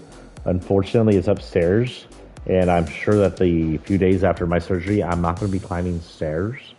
So FF7 will have to wait for its finale, because we're at finale time for FF7. Plus, because of a finale, I never know how long it's going to last. Like, I had no idea my finale was going to last 4 hours last night. Because it's a finale, I kind of want to have a free end nighttime, no time limit. So most likely, it'll be a Friday when I have a Saturday off, or a Saturday when I have a Sunday off, that we end FF7. It probably won't be this week, because I'm probably not going to go up the stairs for maybe a week or so. So look for me starting tomorrow around 9 o'clock, not counting Tuesday, to run some kind of stream. If y'all have requests for streams, come to my Facebook, come to my Twitter, Sephiroth, Space CX, I think I'm both. I have a Facebook page called Sephiroth DX, actually for my streaming.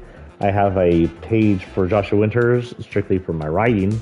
And then I have a Twitter page called SephirothDX/Joshua Winters for both, as well as my political rants that I place on there. If you don't want the political rants, go to the Facebook pages. If you don't mind the political rants, go to my Twitter. Whatever floats your boot. Roots your boot. That will also be where you'll see updates. If I'll have one more stream, but if something happens to me during this surgery and I don't come back from it, any updates on something happening to me will be on my Twitter or my Facebook. It'll be posted most likely by my parent, just allotting that something happened to me and that I ain't around. It shouldn't, but you never know. There could be some freak happening. A xenomorph might burst out of my belly the moment they do something, and then it strews my intestines around, and there's no way to save me from that freaking xenomorph. But most likely, I'll be back on Wednesday after the surgery to annoy the crap out of you and play some Fortnite. I believe that is all I have for you today. Thank you for sharing this day with me. Thank you for listening to my monster creations. I like creating monsters, whether or not they're based off favorite monsters of mine or just shit made up in my fucked up head. I'll see y'all tomorrow around 9 o'clock. Y'all have a great Halloween and eat all the candy for me. Peace and out.